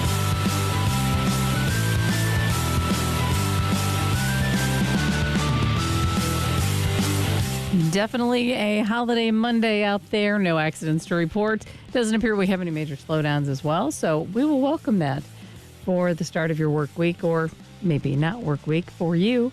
88 will be our high today, though. Scattered storms. 83 tomorrow, 81 on Wednesday before we hit the upper 70s for Thursday and Friday. Could see those afternoon showers possible, and maybe some throughout the day on Friday. Right now, though, it's overcast and 74 on the early game.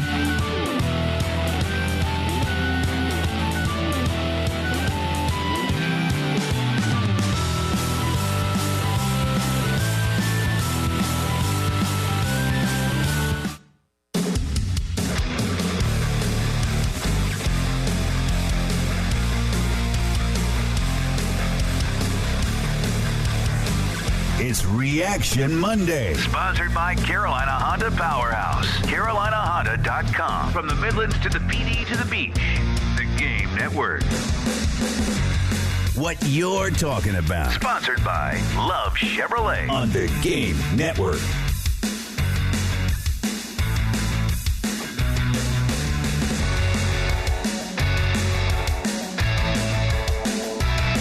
$7:35 as we roll along here on a Monday morning, and I'll just go back to this for a second before we get back into Lenora Sellers. Guys, I mean, look, South Carolina's 1-0. It wasn't attractive. Nobody's trying to sell anybody on South Carolina now being some kind of national championship contender, or I'm not even going to try and convince you that a bowl is definitely going to happen. But they are 1-0.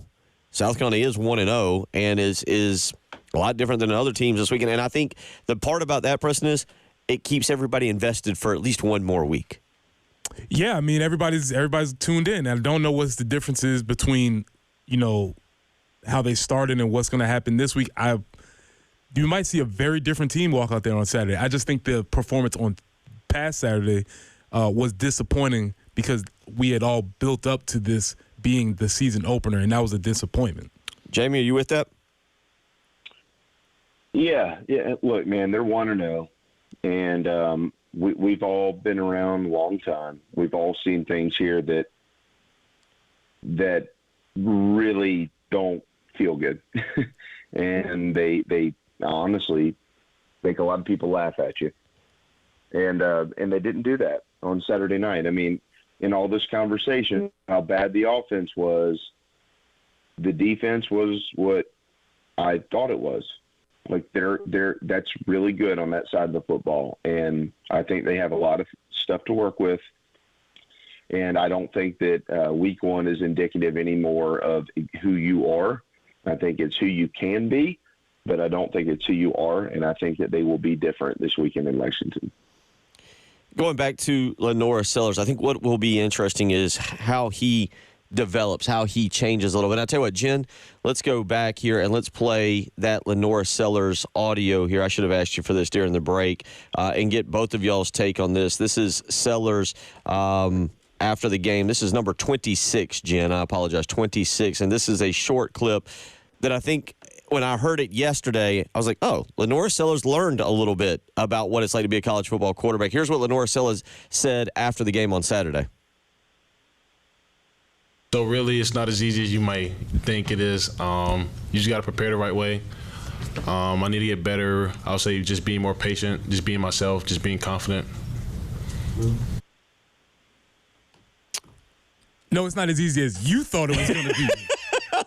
As far as I know, Jamie and I never played college football and understand the prep. Preston, you did. No, everybody thinks starting quarterback in the SEC is tough, Norris. You didn't think it was going to be that tough because you saw Spencer Rattler out there throwing the ball around. And you're like, oh, I watch this guy every day. Can't be that hard. And then you get in there by yourself. You're like, whew. It's a little different than Spencer. Why didn't you tell me about all of this? You didn't tell me these guys were going to be running this fast. It's not like practice, huh?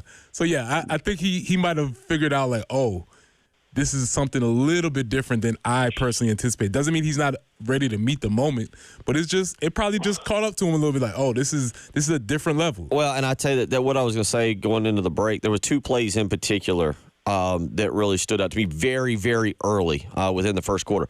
One is he's rolling to his left, and Michael Smith is right out in front of him. And he just dumps it to Smith, and Smith catches it and is immediately tackled for a 2-yard loss. Whereas an experienced quarterback, points to Smith and is like, block that guy, and then Sellers picks up 5 or 6 yards running. They ran a very similar play going back to the right about 3 plays later, and it's the same thing. Smith this time, though, is downfield about 4 or 5 yards, and if he dumps it off to Smith, he saves himself being hit, and Smith would have gained at least 10 and picked up the first down. Instead, there was nobody in front this time, so Sellers was like, I'm going to keep this one, and darted on up the field, and I think he got the first down on that particular run. But you could tell, to me, I could tell that moment was a little bit too much. There was just a lot going on Saturday afternoon, and he made some very bad, to be point blank, he made some bad decisions, Jamie. Yeah, I think that it's kind of what y'all are talking about there is he probably realized how valuable he is in the football game. Does that make sense? Like that moment of, oh yeah. Wait a second, I'm the starting quarterback, and this program probably lives or dies based on what I do. You can't replicate that. Like, you can watch and you can learn all about being a quarterback by watching a guy who is going to start in the NFL, like Spencer Rattler. You can learn the playbook. You can go to camp. You can do the weight room, all the things that everybody talks about and writes about. You don't feel that pressure until that pressure's on you. Mm-hmm. And then you start to understand what your value is to the football program. And it's you think you know, and then you get out there and realize, okay, actually, if I don't perform right now, we're going to lose the game. That's a lot of pressure. And the only way that you can come through, and he will. This kid is great. He's a great football player. But the only way to get through that is to go through that. And that's where he is. That's where he is right now. Preston, in your opinion, you heard Lenoris make that comment, and you've heard the same stuff that a lot of us have heard. How easy is it to make that kind of adjustment, that kind of jump from week 1 to week 2 for him? Because that's going to be really, to me, one of the biggest things that decides this game on Saturday. Well, I think the idea of him figuring out what it's like to play in a big-time football game as the starter, as not the guy that's just coming in during one garbage time or two when you're going to run a special play for you. There is a different load of responsibility. He might be getting a grip on that now and understanding that. And so there'll be some improvements that he will obviously make because he won't be as shocked for it to be in the first game. So, yeah, he'll definitely make improvements, and you'll probably see that a little bit more in his comfortability. 803-404-6100, how you can weigh in. We'll come back. We'll wrap things up here, get a little bit into the defensive side of things. There was positives on that side. Dylan Stewart and Kyle Kennard in particular. Demetrius Knight, 24-year-old Demetrius Knight. Very good performance overall. We'll talk about that. You're listening to Bill Gunner, Preston Thorns, Jen Jensen, and it's Monday morning, so we're joined by Jamie Bradford. It is the early game. From the Midlands to the PD to the beach. The Game Network. Powered by Integrated Media, The Game TV. Sponsored by Shepherd's Glass, a true reflection of quality. The Game TV. Bill Gunner for Mid-State Roofing, where for nearly 30 years, Mid-State Roofing and owner-founder Larry Leitner have been the leader in the roofing and waterproofing industry. And that's the reason that you need to contact them. If you've been having any issues, if you've noticed a leak and you're not letting Mid-State Roofing take a peek, it's time for you to fix that and give them a call today. 803-356-1919. Again, that's 803-356-1919. 24 hours a day, 7 days a week. Somebody will be there to answer your phone call, whether it's an on-call technician or a Mid-State Roofing employee. Mid-State Roofing designs and installs bonded systems with a protective guarantee that keeps your operation dry and running long into the future. So today, give them a phone call. They'll have somebody ready to answer the phone call because 24 hours a day, 7 days a week, Mid-State Roofing wants to take care of their customers. 803-356-1919. For more information, you can go to midstateroofing.com as well. If you've got a leak, let Mid-State Roofing take a peek. This is Carl Dukes with Sports Minute, sponsored by Napa Auto Parts. Elevate your engine performance with Napa Full Synthetic Engine Oil.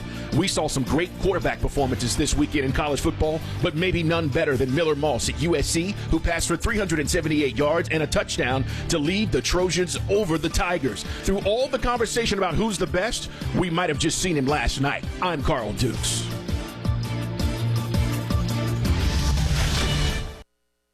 There aren't many feelings worse than trying to start your car in the morning and being greeted with a dead battery, or being stuck on the side of the road when you don't need to be. 1 in 4 vehicles on the road will need a battery replacement this year. Don't be a statistic. Stop battery problems before they stop you by testing your battery regularly. Test yours at home or at select Napa locations nationwide. If you need a replacement, Napa has you covered with a full range of long-lasting, high-performance batteries for nearly every make and model on the road. So don't wait. Test your battery today and let Napa help you keep moving. Whether you're tinkering in your garage or tackling big projects, if you know the value of working with your hands, you know Harbor Freight. And you can be confident knowing that at Harbor Freight, you can get quality tools at prices that work just as hard as you do. Because the only thing more satisfying than a job well done is a job well done, well under budget. Whatever you do, do it for less at Harbor Freight. Bill Gunner for the Ecton Law Firm, where John Ecton and his team, they understand that if you are having tax troubles that are weighing you down, they're ready to help, and they'll do it with a free consultation. You just need to give them a phone call and line that up today, 803-771-9800. 9800. Whether you're here in Columbia, whether you're in Florence, Myrtle Beach, somewhere else in this great state, John Ecton and his team have a dedicated team that is going to resolve your income or business tax issues for good. Because again, they're understanding of the challenges you're facing, and that's why they are ready to offer you the peace of mind you deserve. So give them a phone call, line up that free consultation, get rid of the stress in your life. 803-771-9800. Again, that's 803-771-9800. You can also visit them on the web, ectonlawfirm.com. That's ECTON lawfirm.com. Tell them Bill Gunner sent you. Every 2 minutes, a woman in the U.S. is diagnosed with breast cancer. And in that split second, her life changes forever. The toll of breast cancer is great. The need to support those who are battling the disease today is even greater. We're fighting alongside patients because we know one moment can change a lifetime. United by hope, we can end breast cancer. Join our fight. Save lives. Diane from Michigan, a disabled senior citizen trying to get by. Henry from Florida, a veteran fighting to make ends meet. Elena from Arizona, a mother struggling to feed her daughter. Hi, I'm Connie Britton, and I support Feeding America because they help provide over 6 billion meals to people in need each year, like Diane, Henry, and Elena. Learn more at feedingamerica.org. Feeding America, 200 food banks strong.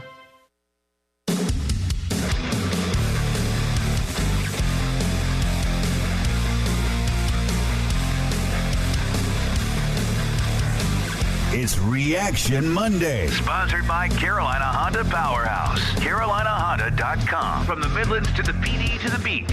The Game Network.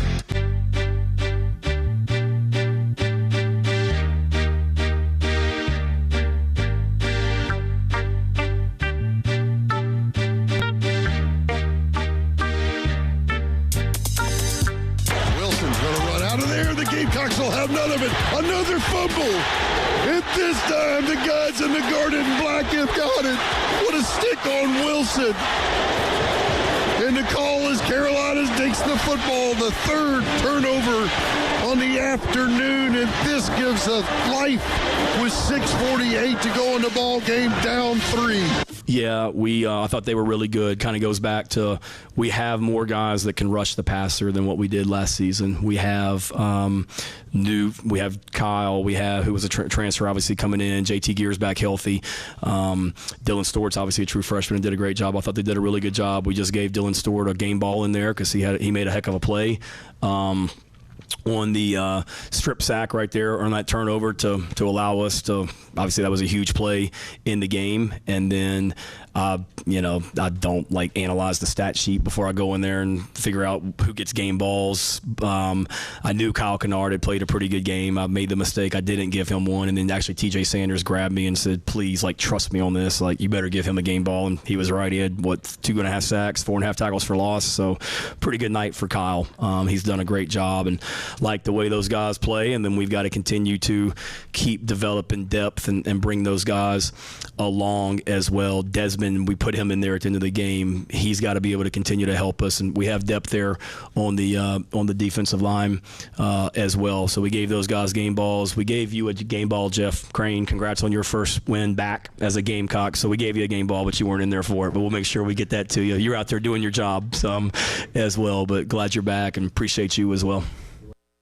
That was Shane Beamer talking about what was, to me, guys, the bright spot, the absolute bright spot on Saturday afternoon. Kyle Kennard, 4 total tackles, 2.5 sacks, 3.5 for tackles for loss. Dylan Stewart, 4 total tackles, 1.5 tackle for loss, 1.5 sack. Dylan Stewart credited with 2 forced fumbles, Kyle Kennard with 1. South Carolina didn't have a pass rush last year. If there's a positive you take away from this, I don't care if it's Old Dominion, Kennard and Stewart might be a really good pairing now. Not in the future, like by Game 6, but right now, Preston Thorne. Yeah, you could obviously see that they had potential early in the game when you saw them coming off the edges. You hadn't seen pressure like that threat, that consistent threat, the idea that we can get off the field on third down with 4 guys is something that we haven't seen in a while, or probably in the Shane Beamer era, I would say. And we haven't had really threatening edge guys like this. And to be clear, Dylan Stewart, we may have not only seen a handful, I'm talking very slim numbers of guys, Kalimba Edwards, John Abraham, Jadavian Clowney, Eric Norwood, that type of guys. I named 4 guys. He could be a 5th guy in that type of lineage of ends in Gamecock history. Jamie? Wow. Yeah, that's a neat comment there, man. And you're right. You know what it looks like. You've been up there, Preston, so you understand. You can see some things in some of these guys that lead you to believe they could be superstars. I agree with that. Not that you need my agreement to make that comment even more valuable. But those guys are good. They play with a swagger on defense. I do think that, every team this year in South Carolina is not immune to this, even though they can get it cleaned up. Especially when you see an offense like you saw on Saturday, that offense is based around Tennessee. Everybody realizes that, right? That's Josh Heupel's offense. So when you do that, you're going to have a play or two. They gave up 200 yards on Saturday outside of 2 plays, and that defense was. And most importantly, how many times? And I know for me it happened twice. Were we watching the game saying, man, got to have something here to make sure that this works out. And the defense came through with 2 turnovers in those spots, right? And they literally put it on their backs, took it personal. We're going to make a play. They made a play, and Carolina won the football game because of that. I will say what I've said, guys. I'll say what I've said. This doesn't make me a genius at all. I'm anything but that. The first 12 quarters of this season, which means Kentucky and LSU are next, they will only win games based on what their defense gives them. Their defense is going to have to give them a chance to win football games and let this offense get itself figured out. If they can't do that, if the defense lets them down, they're going to get beat the next 2 weeks. The next 2 weeks, it is critical for this defense to play elite football. They have it in them, and I think they will. I am interested to talk about the progress. Same thing. It'll be the same thing for Kentucky. It'll be the same thing for LSU or anybody. But what this defense does, there were 2 significant breakdowns on defense that led to basically the 2 touchdowns for Old Dominion. You had the bust kind of in the middle of the field that allowed Grant Wilson to basically go untouched for about 40 yards for the second touchdown, and then obviously the long passing touchdown there. They've got to get that cleaned up, but it does feel like this group has a chance, and I mentioned led by a guy right there in the middle, and Demetrius Knight, to be a much, much improved unit that until Lenore Sellers can really get comfortable with college football, hopefully give you a chance in games, Preston. Well, that's what we knew it's going to be. If you're going to take that identity of being a ground and pound offense, you're going to need to have complementary defense with you. Sometimes stifling, smothering, sticky, all those words you want to ascribe to a defense. They were essentially that on Saturday night. As you stated, can't have those major busts if the games are going to be, because they're not going to have the margin of error that they might have. But overall, it was a very timely performance for the defense. Jamie, the other part about it, again, is what it looked like. Old Dominion, so kind of pump the brakes a little bit. But I'll start with you and then go back to Preston. An upgraded linebacking group. Yeah. Well, they're old. They're old. Y'all do real. The top 4 linebackers have played 22 years in college football. Did y'all know that? 22 years. Yeah. I mean, they should be good. So, and they are. They're really good. They fly around. They get sideline to sideline. Like, they're vertical. They're horizontal. They're smart football. Demetrius Knight is a husband and a father. Of 2. Yeah.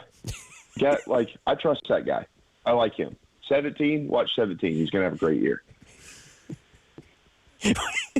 Yo, that's wild. It's the way it is. Jamie, we always appreciate it.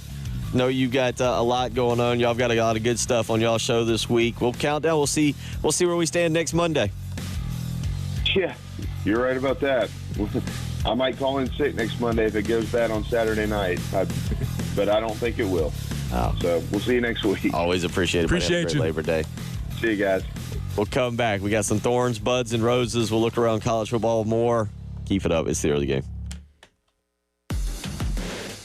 107.5 The Game. Broadcasting live from the Herndon Chevrolet Studios. Take up to $20,000 off new Silverados. Stop by or shop online today and see why Herndon Chevrolet makes you smile. Together, let's drive. It's Jen for CHW Cabinetry in Lexington. They did amazing work in our kitchen when we had to totally gut the kitchen due to a flood. And they guided us in figuring out the layout. Then they also helped us out with maybe finding some accessories that would really be helpful. And then we got those photorealistic renderings of the kitchen. And I'm telling you, that made all the difference. It was a picture of our kitchen that was completely done before our kitchen was ever done, so that way we could pick out things like countertops and backsplash and flooring and all of that. So it was great. It was a great experience all the way around, even through installation. And in the kitchen, you don't have to have the whole thing redone. Maybe you just want to update your pantry a little bit, have some drawers put in there, maybe have some type of drawers put in your bedroom closets or something like that for more functionality. They have so many things they can do to make your home even better. Any updates you're looking to do, visit chwcabinetry.com or give them a call today at 803-520-6837 and be sure to tell them that Jen sent you. CHW Cabinetry, passion from inspiration to installation. South Carolina Education Lottery. The South Carolina Education Lottery encourages all their players to learn about your play before you pay. To learn how the odds work, common lottery myths, and signs of problem gambling, check out sceducationlottery.com/betteryou. Playing the lottery for fun is a win for education. Life matters. Labor Day was the worst holiday of my childhood. My dad had us convinced that Labor Day was declared to give children time to stop their playing and to help their dad in various tasks around the house and garden. As you can imagine, Labor Day was at the bottom of my list on our calendar of holidays. I later learned that Labor Day was a holiday set aside in America to give honor and a day off to the working class. Jesus understood those who labor. He said, "Come to me, all of you who are weary and loaded down, and you will find rest for your souls.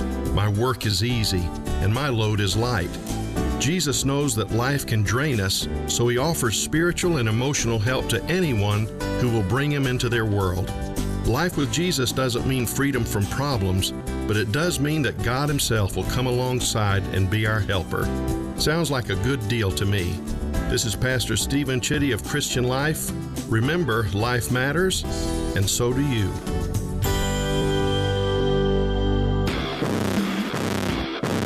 What you're talking about. Sponsored by Love Chevy. It's back to cool season with big-time savings on Tahoe Suburbans and the all-new Chevy Traverse. I-26 at Harbison and at lovechevy.com. Together, let's drive.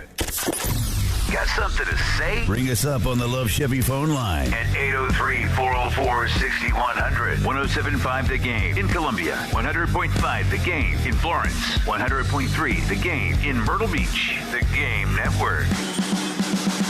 WIS-TV First Alert Traffic is sponsored by Wetzel's Automotive in West Columbia. Wetzel'sAuto.com. Pretty smooth out there on the highways this morning. Definitely can tell it is a holiday. No slowdowns that we can see. No accidents reported. And we're looking for maybe some scattered storms today of and high of 88. Tomorrow we get down to 83, 81 for Wednesday. By the time we hit Thursday and Friday, we may dip into the 70s a little bit.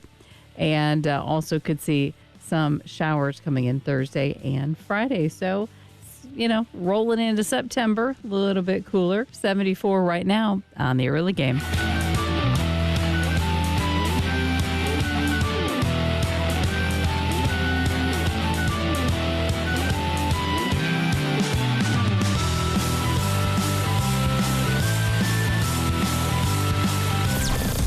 WNKT FM, Eastover, Columbia. Congrats to the Gamecocks women on another national championship. A Cumulus media station.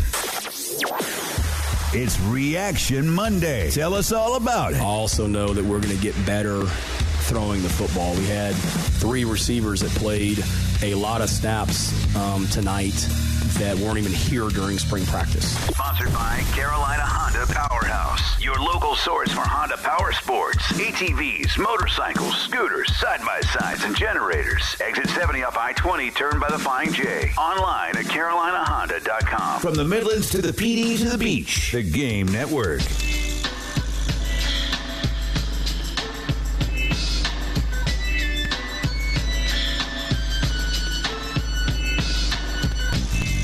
$8 a.m. So we get you up and get you going. If you are just now waking up, enjoying your day off, or if you've had to go to work and you've been listening in this morning, appreciate you for just hopping in. If you've got an opinion and want to send it, 803-404-6100, as we've recapped a lot of South Carolina's 23-19 victory over Old Dominion this past Saturday afternoon, which I don't think it drew mixed reviews, Preston Thorne. I don't think that is what it drew. It drew negative reviews, but to me, the name of the game is winning.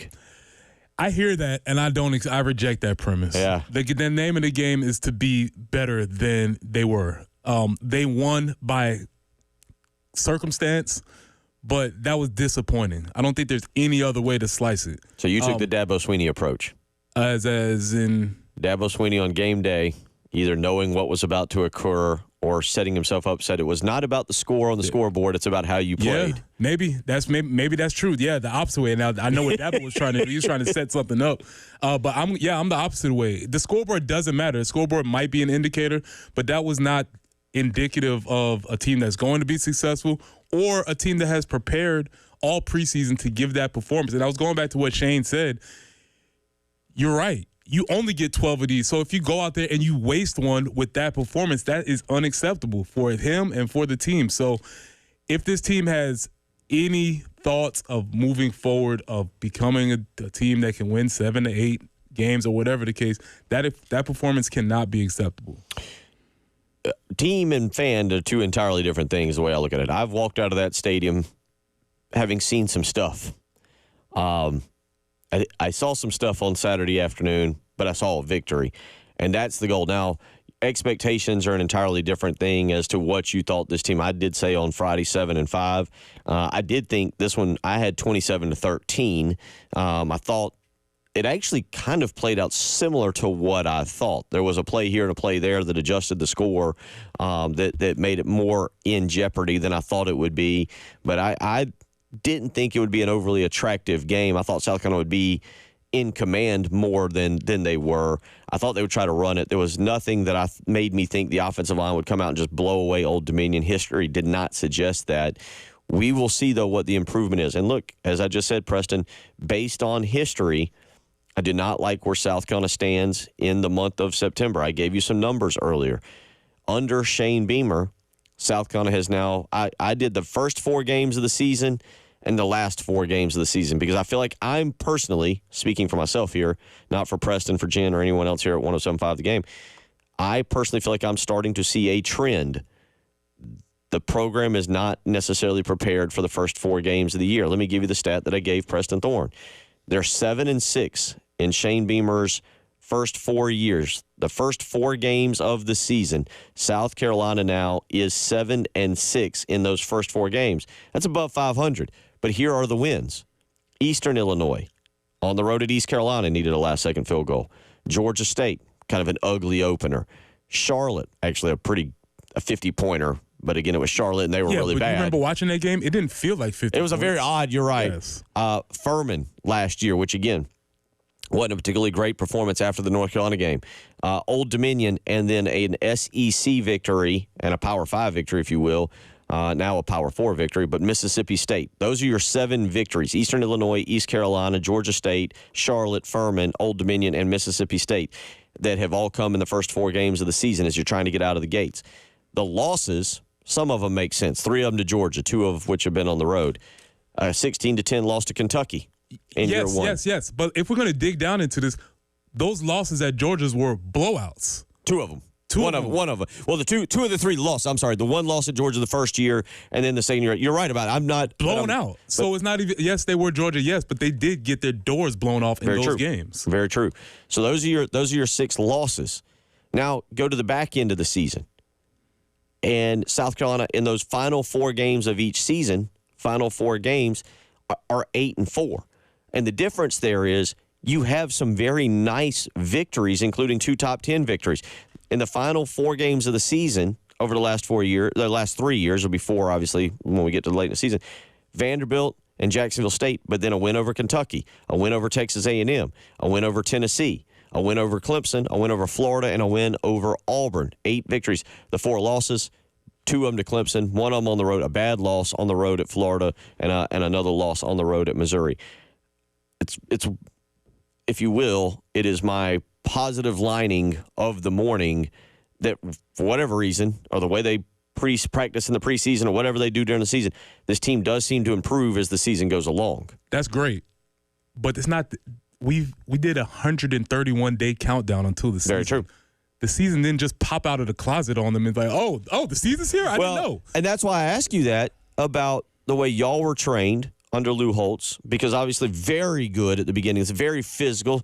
I still remember the Georgia games, which you won some and you lost some, but the announcers were like, this is like a mid-season. Both teams are in mid-season form, essentially in game 2. Right.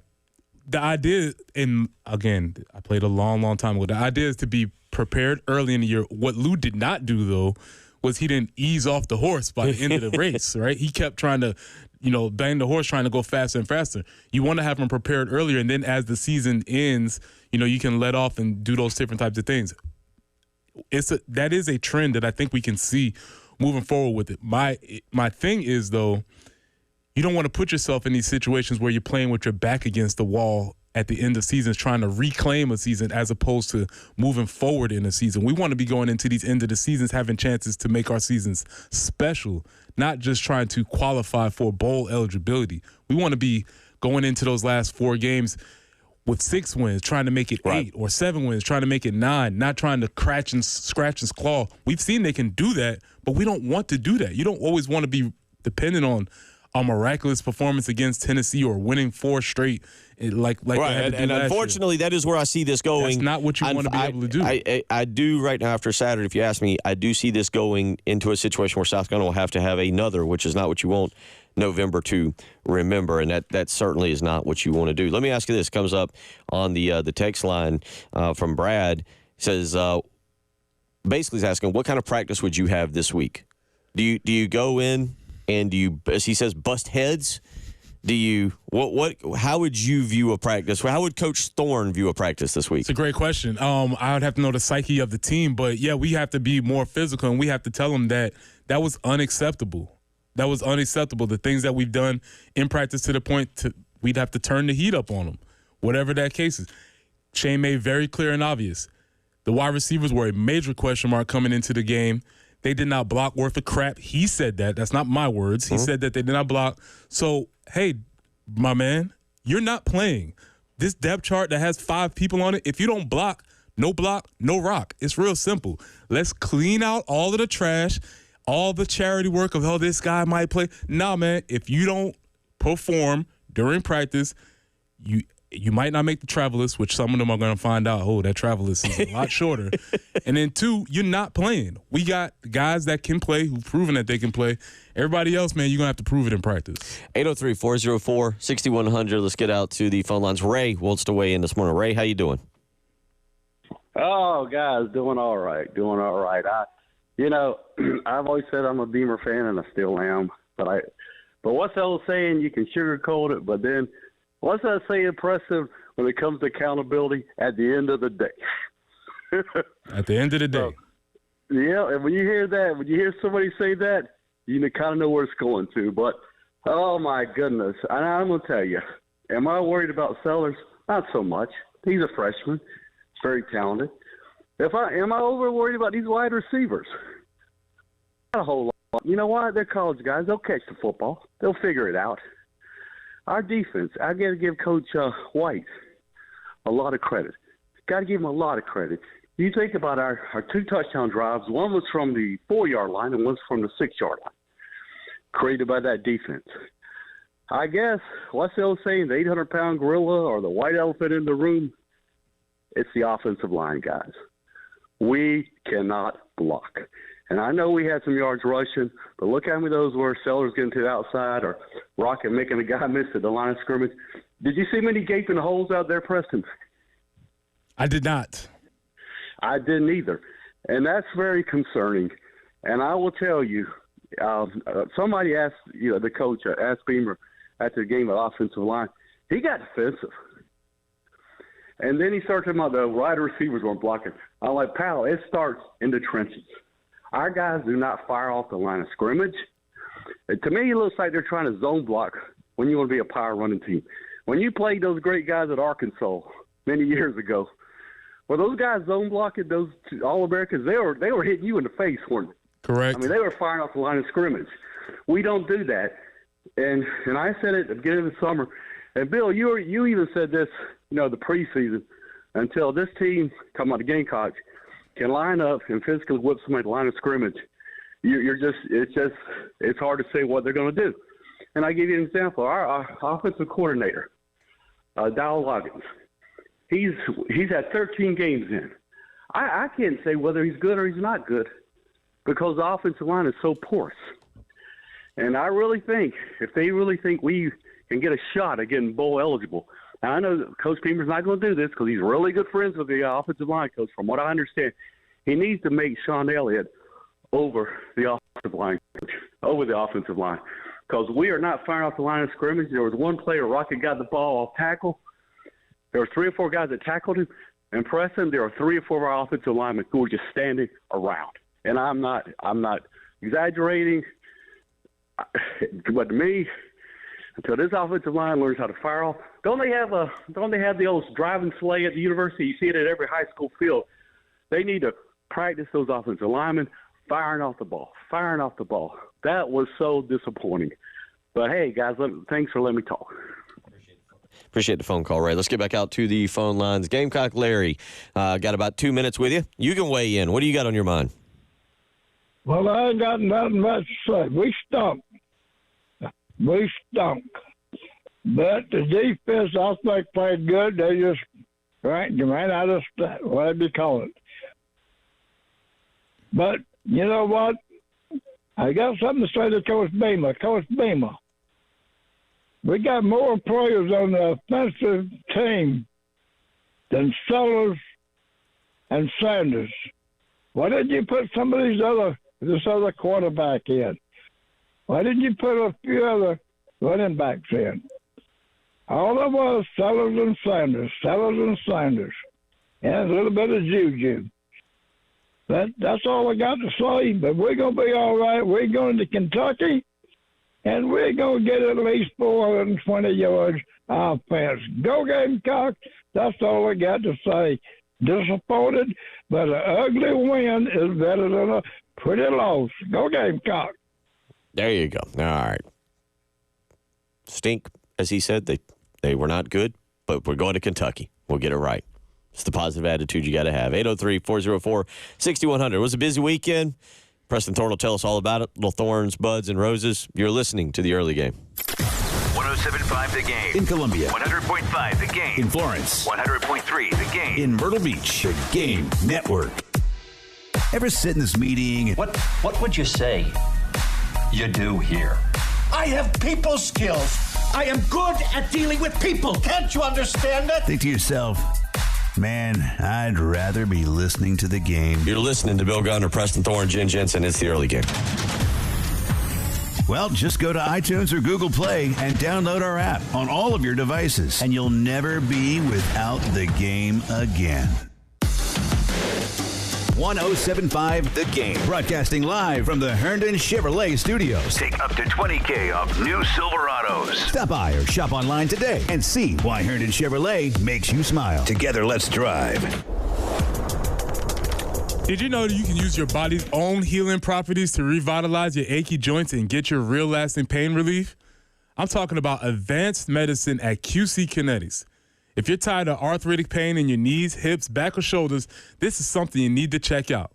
Everybody's talking about regenerative medicine, and the local medical professionals at QC Kinetics are experts in these amazing treatments. People here rave about the results, and you can enhance your joints, improve mobility, and get back to doing the stuff you love without pain, without drugs, surgery, and especially no downtime. QC Kinetics is the nation's leader in exciting medical breakthroughs using cellular therapies. They've got tens of thousands of satisfied patients. Call them. A consultation is totally free. Give them a call at 803-281-6860.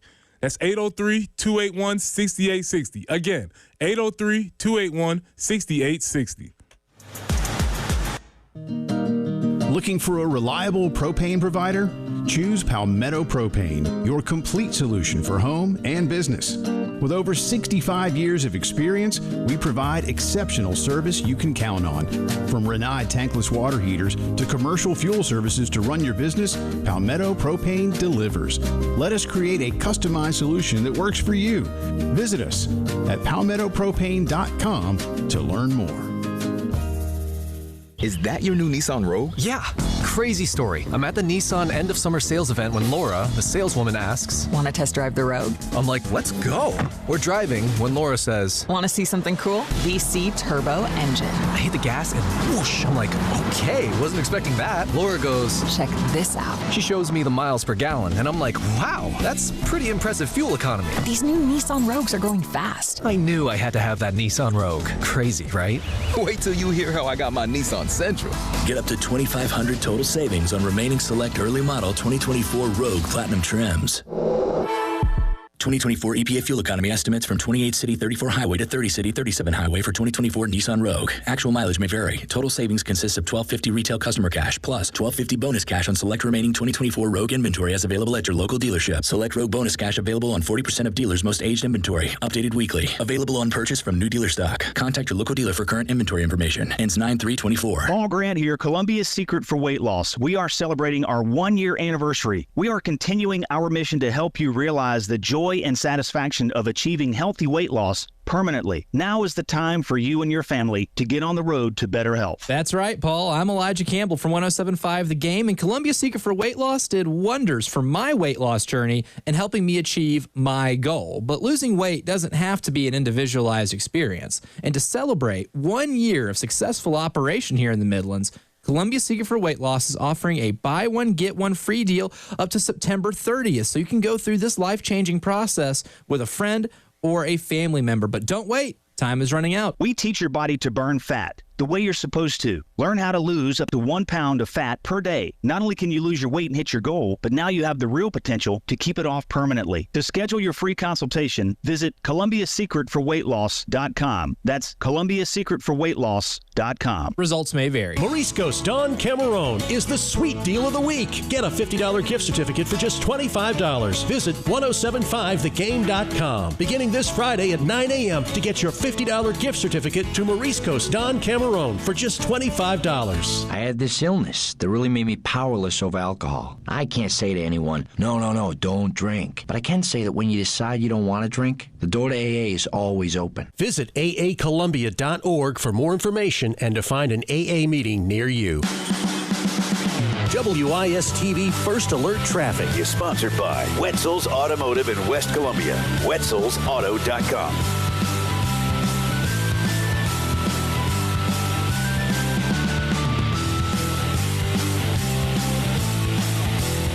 Still looking pretty nice out there this morning. If you need to go run some errands, if you're not working, this is a good time to get out there because it's just not too busy and we don't have any accidents that have been reported to us. 88 will be our high today with some scattered storms. 83 tomorrow.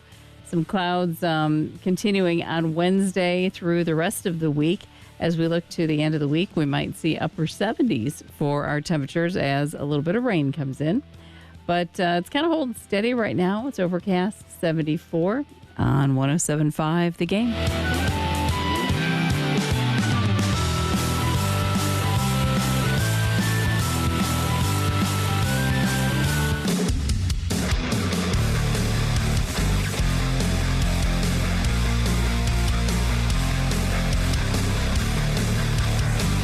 It's Reaction Monday. Sponsored by Carolina Honda Powerhouse. CarolinaHonda.com. From the Midlands to the PD to the beach. The Game Network.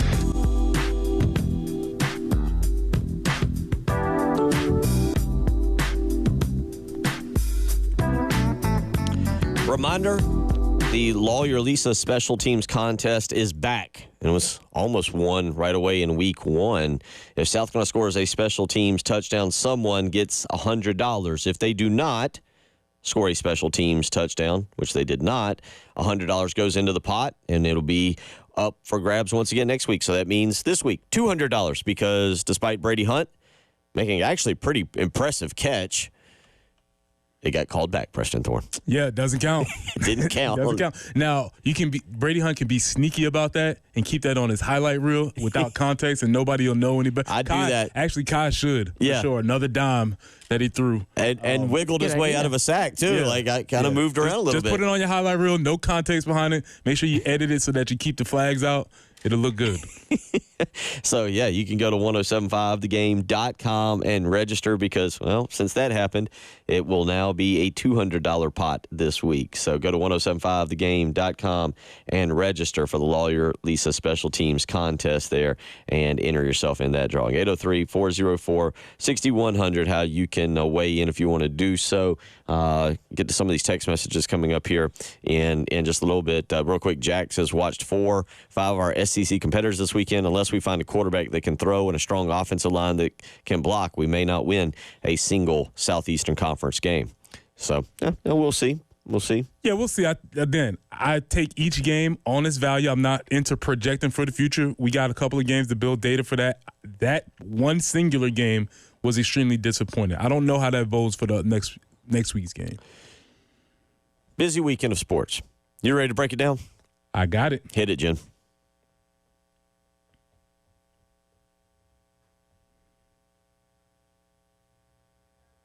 We'll try one more time.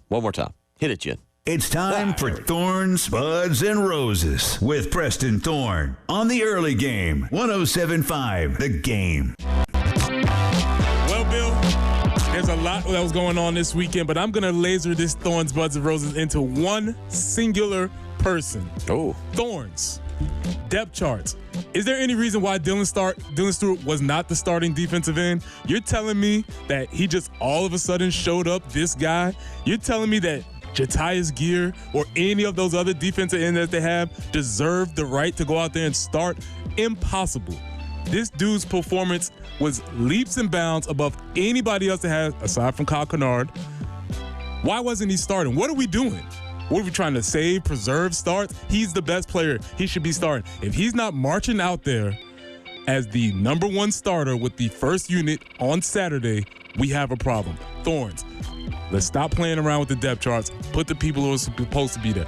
Also, sub-Thorns, I don't like the way we wear our uniforms. We are very sloppy on the field. Some guys are wearing their pads up this way. You have linemen with their stomachs out, some shirts, all kinds of ridiculous things going on. Hey, it's old school, I know, but it starts with the uniforms. If we can't pay attention to the details of a uniform and look like a team, we're not going to play like the team. We look sloppy on the field. Get it tightened up, whoever's job that is. Usually it's the strength guy, maybe it's somebody else. Don't have them walk on the field looking like that again. It looks ridiculous. It's sloppy. Buds, we saw the birth of another Gamecock first rounder. Hopefully Dylan Stewart stays around long enough. Yeah, we'll see how speaking this of marching, goes. some people might want to march to the NIL bank and make a deposit. Will be drafted, barring injury, barring anything going spectacularly wrong. He is a first-round player, potentially first defensive player off the board. So hopefully that happens. We saw that happening with Dylan. I put him in the category immediately with John Abraham, Kalimba Edwards, Jadeveon Clowney, Eric Norwood. He will be in that area for the time that he is in a Gamecock uniform. We saw a star be born. Roses. I'm going to give Dylan Stewart 9 roses. I apologize, sir. I snickered when you said you wanted to get Jadeveon Clowney's rookie sack record. I laughed. I kikied. I said, come on. Really, Dylan, what are you talking about? You were right. You're going to get that record. You think so? And he's going to get it with flying colors. I predict, barring injury, barring anything going wrong, he will have double-digit sacks this year. Boy. 10+. Easy. Okay. Dylan Stewart graded out a 97.4 on Pro Football Focus, the highest edge grade for anybody since the year 2020. Anybody at that position. 97%. We're going to go through grades tomorrow. You'll hear some of the other grades. They're not in the 90s. We very rarely ever had that. 97.4%. Dylan Stewart is who we thought the other previous 5-star defensive end was going to be that's no longer with us anymore. That's who we thought. Remember how they told us that the other 5-star, he's coming along. He's just, no. This is what a 5-star dude looks like. And he went out there and performed. Not only that, he made a play when the defense absolutely needed it. And you know what he said, Bill? They asked him about it. And he said, were you surprised that happened? He said, no, I do it in practice all the time. And my question is, going back to the Thorns, Bill, is if he does it in practice all the time, why isn't that man starting? Thorns, Buds, and Roses, Dylan Stewart edition. Some of the Buds or the Roses might be fans. Again, might want to contact Garnet Trust to keep Dylan Stewart around. He's awesome. Might want to kudos. Might want to be. Yeah. Checking the old wallet and see what's available to get out the Garnet Trust because you better believe his recruiting process isn't over, and he's on a team. The most impressive debut since Marcus Lattimore, freshman debut. Have we had a more impressive one? I mean, obviously, honestly, no. The Lattimore debut was not impressive. There you go. The Lattimore debut, and Clowney was behind. I'd have to go back and look and see what Clowney exactly did in that opener. He was a little overshadowed by a couple of things happening in that game up in Charlotte. Lattimore ran for about, I think Lattimore's numbers were 14 carries for 55 yards, 56 yards, something like that. He didn't get more than 60. If you want to talk about like impressive debuts, openers, Brian Edwards against Vanderbilt was up there. I think he had 100 yards in Muschamp's first year. We see what Brian Edwards ended up doing in his Gamecock career, setting records. I mean, again, I'm just Gamecock greats. I think Gilmore had a really good one up at NC State. If that's you actually bring up, I didn't think about that as far as impressive debuts. Gilmore and Brian Edwards are the two that instantly come to mind. Remember, people forget it took 6 games for Alshon to figure out who he was. Lattimore's debut was fine. It was the following week. It was game 2 that Lattimore made his presence felt against Georgia. Who else you got for just now? You really got me racking the old brain there trying to think. I mean, I will say your teammate, there was a loss and it was up in Raleigh. Squeaky ran for 100 yards. Sweet. He had a debut. It got overshadowed because of a hurricane and a loss and everything. Listen to the names that you're mentioning. I know. All of those dudes went on to be very great Gamecocks. Dylan Stewart is well on his way. Yeah. And if he's not marching on the field when the first defense runs on the field on Saturday, I have questions. I mean, he's whatever he needed to do to prove it. Shane Beamer kind of mentioned it, talking about gamers, guys that go out and just perform. And Dylan Stewart will be badly needed this weekend to continue. He and Kyle Kennard. Look, Kyle Kennard, 6-year senior, 5th year, whatever, super senior.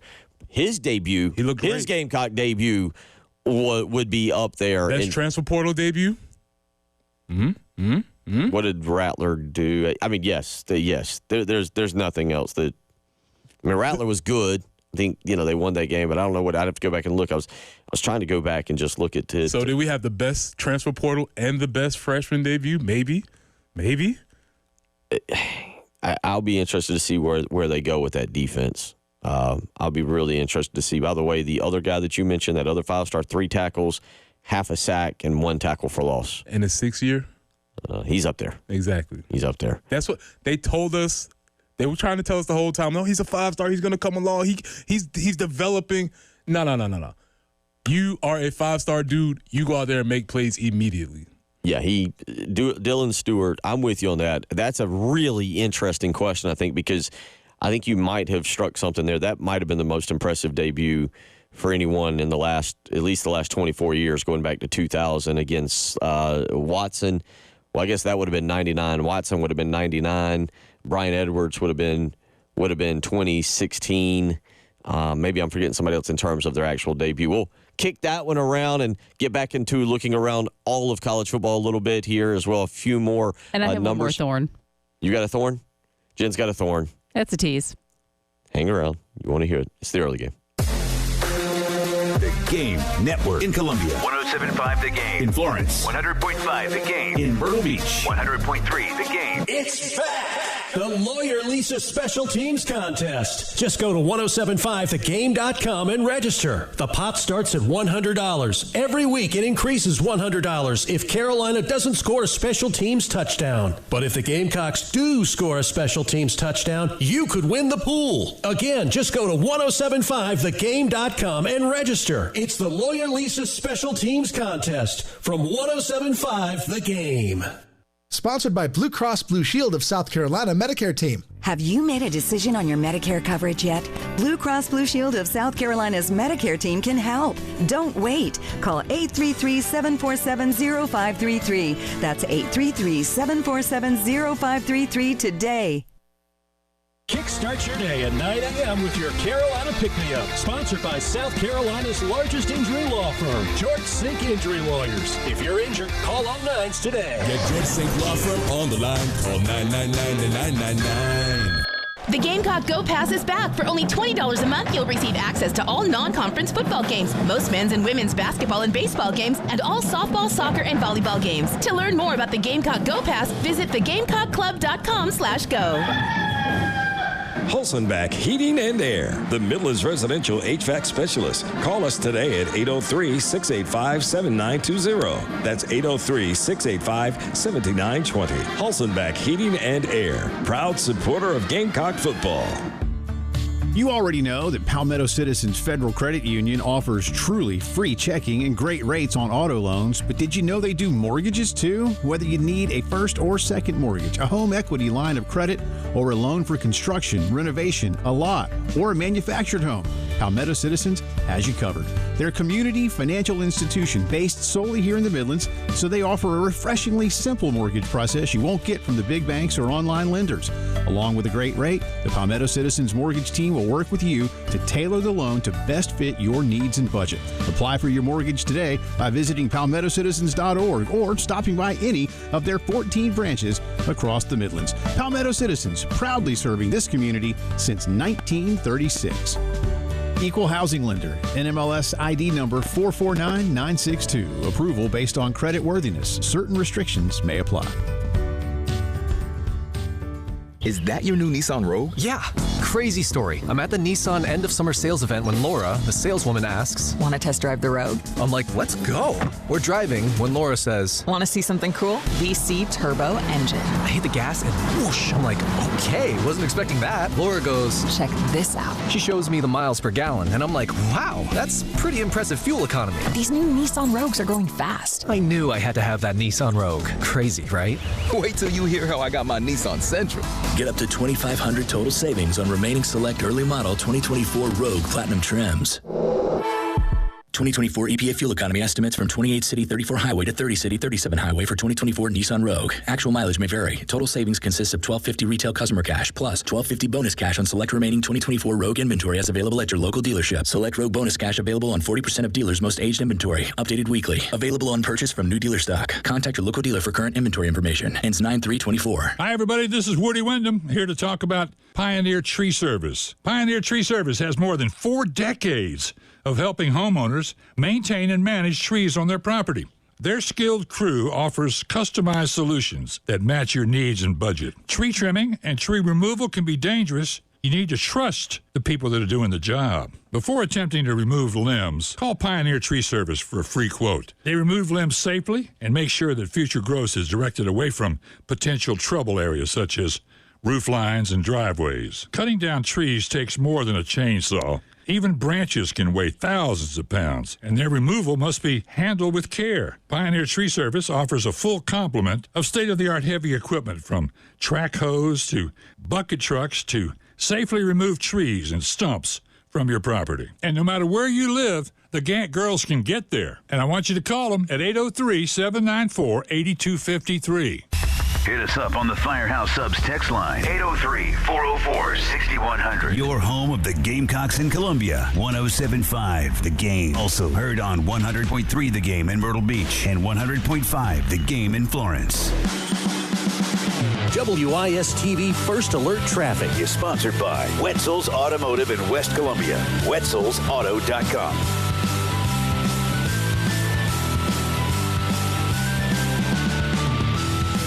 Definitely a good morning to be out and about. We don't really have any accidents to speak of. Not really getting any reports of any slowdowns either. So it's Labor Day without laboring on the highways. And we're looking for a high today of 88 with some scattered storms. Some clouds tomorrow, 83, 81 for Wednesday. Might get into the upper 70s for Thursday and Friday, and see a little bit of rain out there as well. Right now, though, kind of holding steady at this point. It is about 75 overcast on the early game.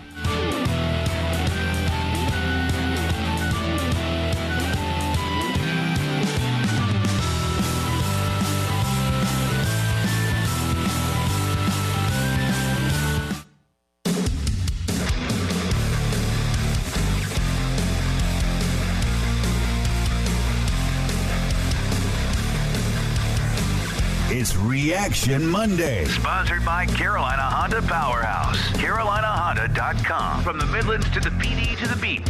The Game Network. What you're talking about. Sponsored by Love Chevrolet. On the Game Network.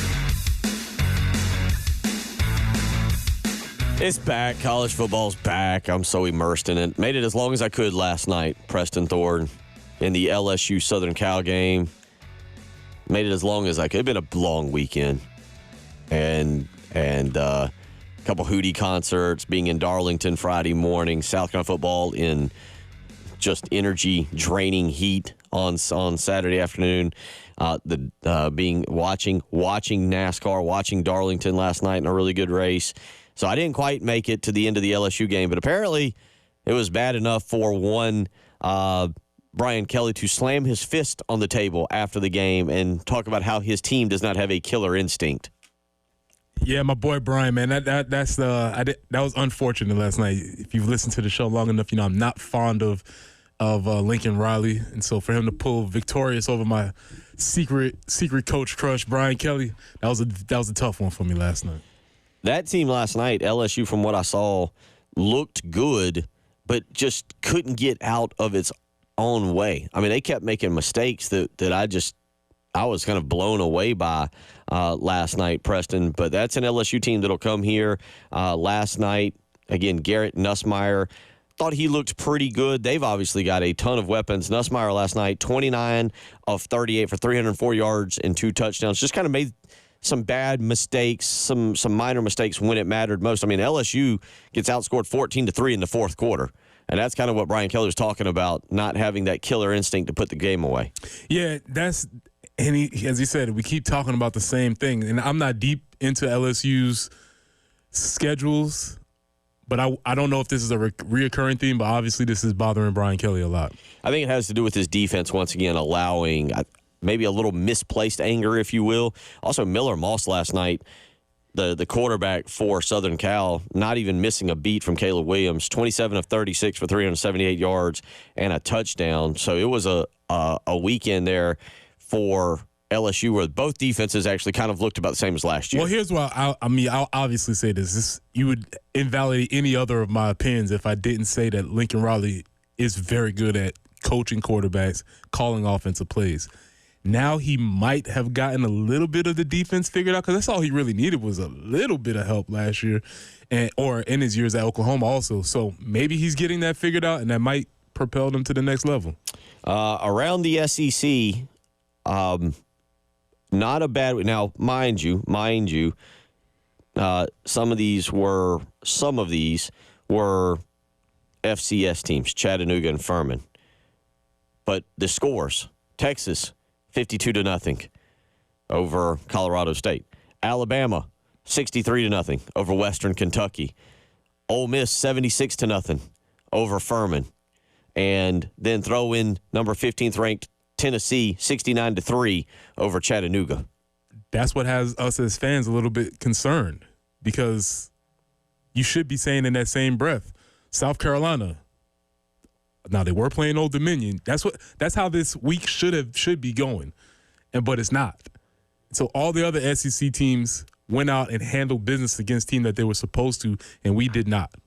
Around the rest of the league, obviously, one of the big upsets nationally was Vanderbilt over Virginia Tech. That win went to overtime. Vanderbilt missed a field goal at the end of regulation that would have won it then. Managed to get the ball in overtime and pull out the upset. Really cool to see them do that. You know, again, big Clark Lee. Yeah, you are a Clark Lee guy. I'm a Clark Lee guy. Man, again, this was 2 years ago, and something about the way that team continued to play, even though they really didn't have any right to be in the games, I thought that was interesting. Now it seems like they got a quarterback through the transfer portal, which may provide them an actual weapon, offensive weapons. Let's see. Let's see. I'm with you on that. Let's see. That was your other really close one. Georgia blowing out Clemson 34-3. Miami blowing out Florida 41-17. And then you had a game that I actually became more and more interested in. And this is kind of what I thought of Texas A&M. Texas A&M, it's going to take a little bit of time for Mike Elko to get that thing right. 23-13. Notre Dame goes in there and wins. Big win for Notre Dame. They may be trying to beat the charges of not being able to win a big or marquee games against teams with quote-unquote team speed. So that's a big win for Notre Dame. I still am interested in seeing what happens with Texas A&M. I think it's going to take a while for Mike Elko to get his culture in there, because we really have no idea what was happening with Jimbo. And that's what I said. I mean, look, I got it. South Carolina's performance wasn't good on Saturday. Neither really was Texas A&M. I know they were playing Notre Dame. You don't know how the season's going to evolve, because that is a game Texas A&M has McNeese this coming Saturday, 12:45. But then they've got Florida. They've still got Missouri. They've got LSU all before they play South Carolina. And they actually play LSU the week before playing South Carolina. That team, like we said, that's still a Jimbo Fisher culture there, that those guys might start asking for their NIL paychecks early by the time we get to November. So those were kind of the bigger games. Then you go, Preston, to the like the other three teams that were in the league that wasn't talked about as much. Kentucky, 31-0 over Southern Mississippi, and that game was called early because of kind of like South Carolina had. There was a huge lightning delay. That game didn't even get to the fourth quarter. Brock Vandegrift, who we'll see this weekend, was 12 of 18 for 169 yards, 3 touchdowns, and 1 interception. I'll go check a little bit of that game out. Kentucky's coming in. We know they play defense, but they not known for their offenses. So we'll see what that brings forward for the next week. Let's see. I still think where I'm in. Let's see. I'm gathering data. The Hugh Freeze second year at Auburn, your maybe favorite quarterback, your cousin, 322 yards passing. Old Peyton Thorne out there just slinging it around like he was actually Peyton Manning. Auburn 73, Alabama A&M 3. Yeah, that's a rough one. That's a rough one.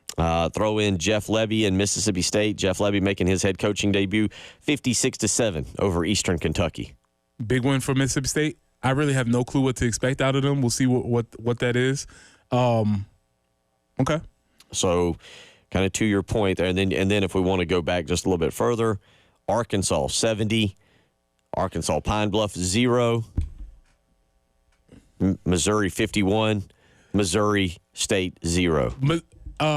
Arkansas, perfect, literally scoring a touchdown every time they touch the ball. 10 possessions, 10 touchdowns. That is outrageous. So whenever you go in to hire Bobby Petrino and you have to hold your nose because when he walks in the room, it stinks behind him, all you got to do is look at that scoreboard and say, well, yeah, I guess that's why we did it. Just for the record, and then you got Oklahoma 51-3 over Temple on Friday night. So just for the record, over the weekend, 16 SEC teams, right, Preston? 16. 6 of them recorded a shutout. 6 shutouts by SEC. Now, mind you, again, Murray State, Arkansas, Pine Bluff, Colorado State, Western Kentucky, Furman, and Southern Mississippi. 6 shutouts. Then you've got Auburn holding Alabama A&M to 3 points. Tennessee holding Chattanooga to 3 points. Georgia holding Clemson to 3 points. And Oklahoma holding Temple to 3 points. 10 of the 16 SEC teams did not give up a touchdown. Again, this is why when Carolina fans are looking around like, oh, what's happening here? And so that's why we don't want to hear that it's a good team or a bad team. We don't want to hear any of that when you see what the other teams are doing in the SEC. Yeah, there's some of the stats, some of the numbers for you from the weekend around the SEC. We'll come back. We'll wrap it all up. You're listening to Preston Thorne, Bill Gunner, Sheehan Jensen. It's the early game. From the Midlands to the PD to the beach. The Game Network. Sips and Sounds, the only craft beer, wine, and spirits tasting event held indoors under the cool AC. No rain, no heat, no worries. Unlimited sampling of over 40 brands of local and national craft beers, wine, seltzers, and spirits. Live performances by Ken and Drew of Sister Hazel, Dazer, and the Donovan Twins. Saturday, September 28th. Get your unlimited tasting wristbands now at sipsandsoundscola.com.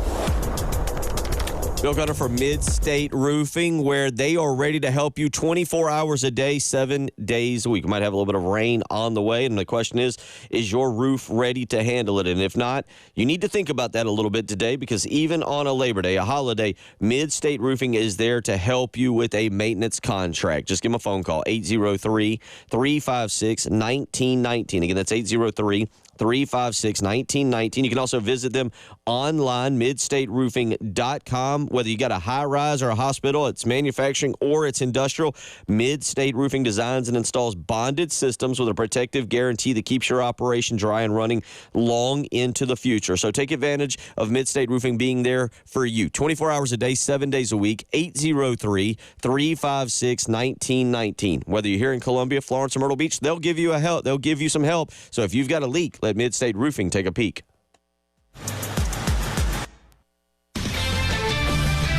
This is Boomer Esiason with a Sports Minute, sponsored by Wrangler. It's Wrangler season out there. Open roads, endless horizons. Shop Wrangler.com for new denim styles. Chicago Sky rookie sensation Angel Reese and Hershey's Reese's Pieces brand have teamed up to create a candy theme line of merchandise called Angel Reese by Reese's Pieces logo collection. I'm Boomer Esiason.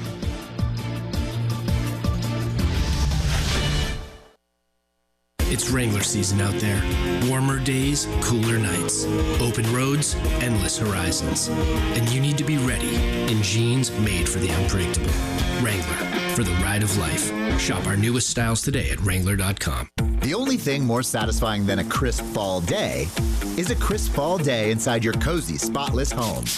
Right now, shop Labor Day savings on select cleaning essentials and exclusive brands from the Home Depot. Plus, with fast free delivery, you don't have to worry about running out of your favorite cleaners, paper products, trash bags, and more. The Home Depot has everything you need to get ready for a fall refresh. Get your home crisp, clean, and ready for the season with the Home Depot. How doers get more done. Free delivery on over 2 million items subject to availability. It's Wrangler season out there. Warmer days, cooler nights. Open roads, endless horizons. And you need to be ready in jeans made for the unpredictable. Wrangler, for the ride of life. Shop our newest styles today at Wrangler.com. Alan Kennington, responsible for this ad. Office in 1440 Broad River Road, Columbia, South Carolina. You're hurt. With over 85,000 cases resolved, 12 offices across the state, and over $1 billion recovered in just the past 10 years, you need South Carolina's largest injury law firm on your side. You need George Sink now. George Sink knows South Carolina, and George Sink lawyers will help you every step of the way on your recovery. Get George Sink Law Firm on the line. Call 999-9999. When I wake up in the morning, my brain isn't braining yet. But now that McDonald's has my breakfast faves for just $2, I wake up ready to save. I can get a Chicken McGriddles with a savory chicken patty served on soft, warm griddle cakes, a McChicken biscuit with a crispy chicken patty served on a freshly prepared biscuit, or any sized iced coffee made with 100% Arabica beans and my choice of flavors. At just $2 each, I wake up each morning with breakfast on the brain. Ba-da-ba-ba-ba. Prices and participation may vary. Cannot be combined with any other offer or combo meal. ADHD. It's the child who...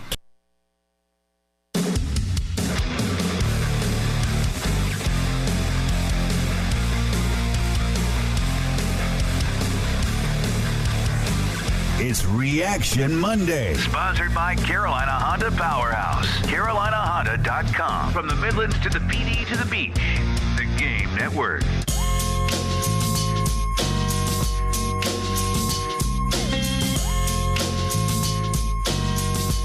A couple of y'all weighing in on the text line 803-404-6100. Chad weighing in.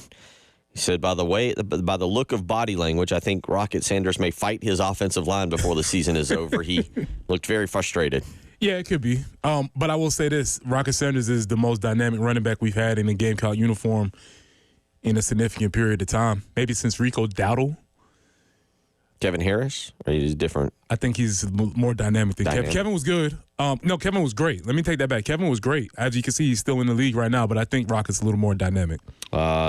Derek weighing in said, I was sitting on my couch Saturday in utter disbelief. We're playing Old Dominion, and I can't just sit back, eat wings, drink, and be merry. I had to sweat this out down to the wire. Absolutely ridiculous. That's a man after my own spirit. Like, he's supposed to be just enjoying the cocktails, enjoying the tailgate, and you making us really actually have to fan harder during this game. We're not supposed to be cheering hard. We're supposed to be saving up all our cheers for next weekend. All the stress, all of that, that's supposed to be for the SEC. We don't need to waste it on these early games. Let's see, Joe weighing in. I'm very disappointed in our offensive line. I do believe that they will improve, and so will Sellers and the receivers. I do believe they will improve. As I stated, improve from what? And I don't know if their improvement, we'll see. We'll see. That's all we can really say. That's going to be the next step. We'll have one more day of kind of recapping because of today being Labor Day and some people not up yet to get their emotions out. Congratulations. This is a little bit more of a Monday morning therapy session. As a lot of people look, I don't know what it's going to become of this team or this season. There's been opening games where I thought South Carolina would roll, and like after a win, and they didn't. There's been games like this where they've struggled. I do agree that historically South Carolina has played to the level of their competition. My one thing is, does this team get better over the course of the year? Like, as we just were kind of talking about it, does the offensive line take any strides forward? Was this a first game? I don't know if jitters is the right word, because again, you got three guys who are basically fifth or sixth year players. You do have you had a true freshman at left tackle, and you had a guy who really has not played very much at right tackle who struggled a little bit. Also, there were guys, you can only block so many. If you got 5 and they're sending 7, your quarterback's got to make some decisions. And there were 2 or 3 times that Old Dominion sent a blitz, and nobody, whether it was at the line of scrimmage and Lenore Sellers should have read it, or whether it was Rashawn Lee should read it and do something with protection, it didn't happen. There's a lot that has to be kind of fixed with that offense and see what it looks like against Kentucky, who does have a good defense. I know that game ended, Kentucky Southern Miss ended just under the 10-minute mark in the third quarter, so there was still a lot of game time in that, but they were up 31-0 in that game. And it probably didn't seem like it was going back the other way, right? That's why they called it. Gotcha. It was, yeah. You good? We good? All right, we're good. It was basically one of those things. There have been a lot of lightning delays, and I think they basically looked around and was like, you guys want to just hop on your bus and go home? We'll get back to our dorms, call it a day. This has been good. It's been a good scrimmage. Nice. Good work. Good work. So we'll get you ready for that throughout the week here as we got a lot to. Tomorrow we'll get into some grades. Yeah, we'll get the grades, and we'll pull everything out. I think the grades might tell a very interesting story about the game. We'll talk a little bit about the grades, as we'll do on Tuesdays throughout the weeks, and try and evaluate the team and see where we're moving as far as depth charts are concerned, who's playing well. We'll look at the actual team tomorrow. Also some transfer portal Tuesday tomorrow is a couple linebackers you're going to check in on. Yeah, for sure. I have a theory that I might be working on as far as the transfer portal is concerned. Okay. Not only will we check on a couple linebackers, or maybe a wide receiver that everybody checked in on, and he did end up playing. So we'll get into all that tomorrow. But as we kind of wrap up today, I guess final thoughts from you, and then I'll offer them. Yeah, my final thought was it was obviously a disappointing performance. They're going to have to improve, and I think they will improve. My question is, improve from what? And I don't know if that performance on Saturday is a signal for the season or if it's an outlier. We will see. I'll just call that game and that performance disappointing. Well, and I don't know if it's an outlier, because I feel like those stats I've given you about the first 4 games and the performance under Shane Beamer versus the last 4 games, not that makes it acceptable. But once again, this is, I think, the 4th straight year where you kind of look at the opening game. I feel like even that Eastern Illinois game, it was like 46-0. I don't feel like you came out of the game feeling like, yeah, all right, feel really good about this team. Right. Georgia State, I don't feel like you came out feeling, yeah, really good about this team. Then obviously not last year was a loss. It doesn't make it good. It's not an excuse. It just seems to be that's what this team is under Shane Beamer and the staff in the opener right now. Yeah. A team over the last 4 years that leaves a lot to be desired after the first 60 minutes of football. Right. And so we'll see. And I keep repeating that because it is one game. I say that game was disappointing. I don't know if that's a signal for the rest of the season. After we see them play against Kentucky, we'll have a little bit better picture. I like to make my predictions 3 games into the season, so we'll see. So we'll go from there. Again, a lot happened. I'll tell you what, Matthew, my fault. My fault. I forgot. We had Matthew waiting on the line, and I forgot to get to him. Matthew, you will be the first or second caller if you can call in tomorrow. Just tell Jen, and we will make sure we get to you. I apologize for that as I look up and see him on our phone line. I should have shot him with a dart. Yep. Jen let us all down. All right, I'll take the blame for it. So we're back. We're rolling. Enjoy your Labor Day. Yep. Have a great day. Y'all take care. 107.5 The Game. Broadcasting live from the Herndon Chevrolet Studios. Take up to $20,000 off new Silverados. Stop by or shop online today and see why Herndon Chevrolet makes you smile. Together, let's drive. What you're talking about. Sponsored by Love Chevy, where back to cool means award-winning savings. I-26 at Harbison and at lovechevy.com. Together, let's drive. Sponsored by Brakes for Less. Brakes for Less is what we do. We know drums, rotors, pads, and shoes. It doesn't matter what kind of car you got. Call 888-261-STOP. All we do are Brakes for Less.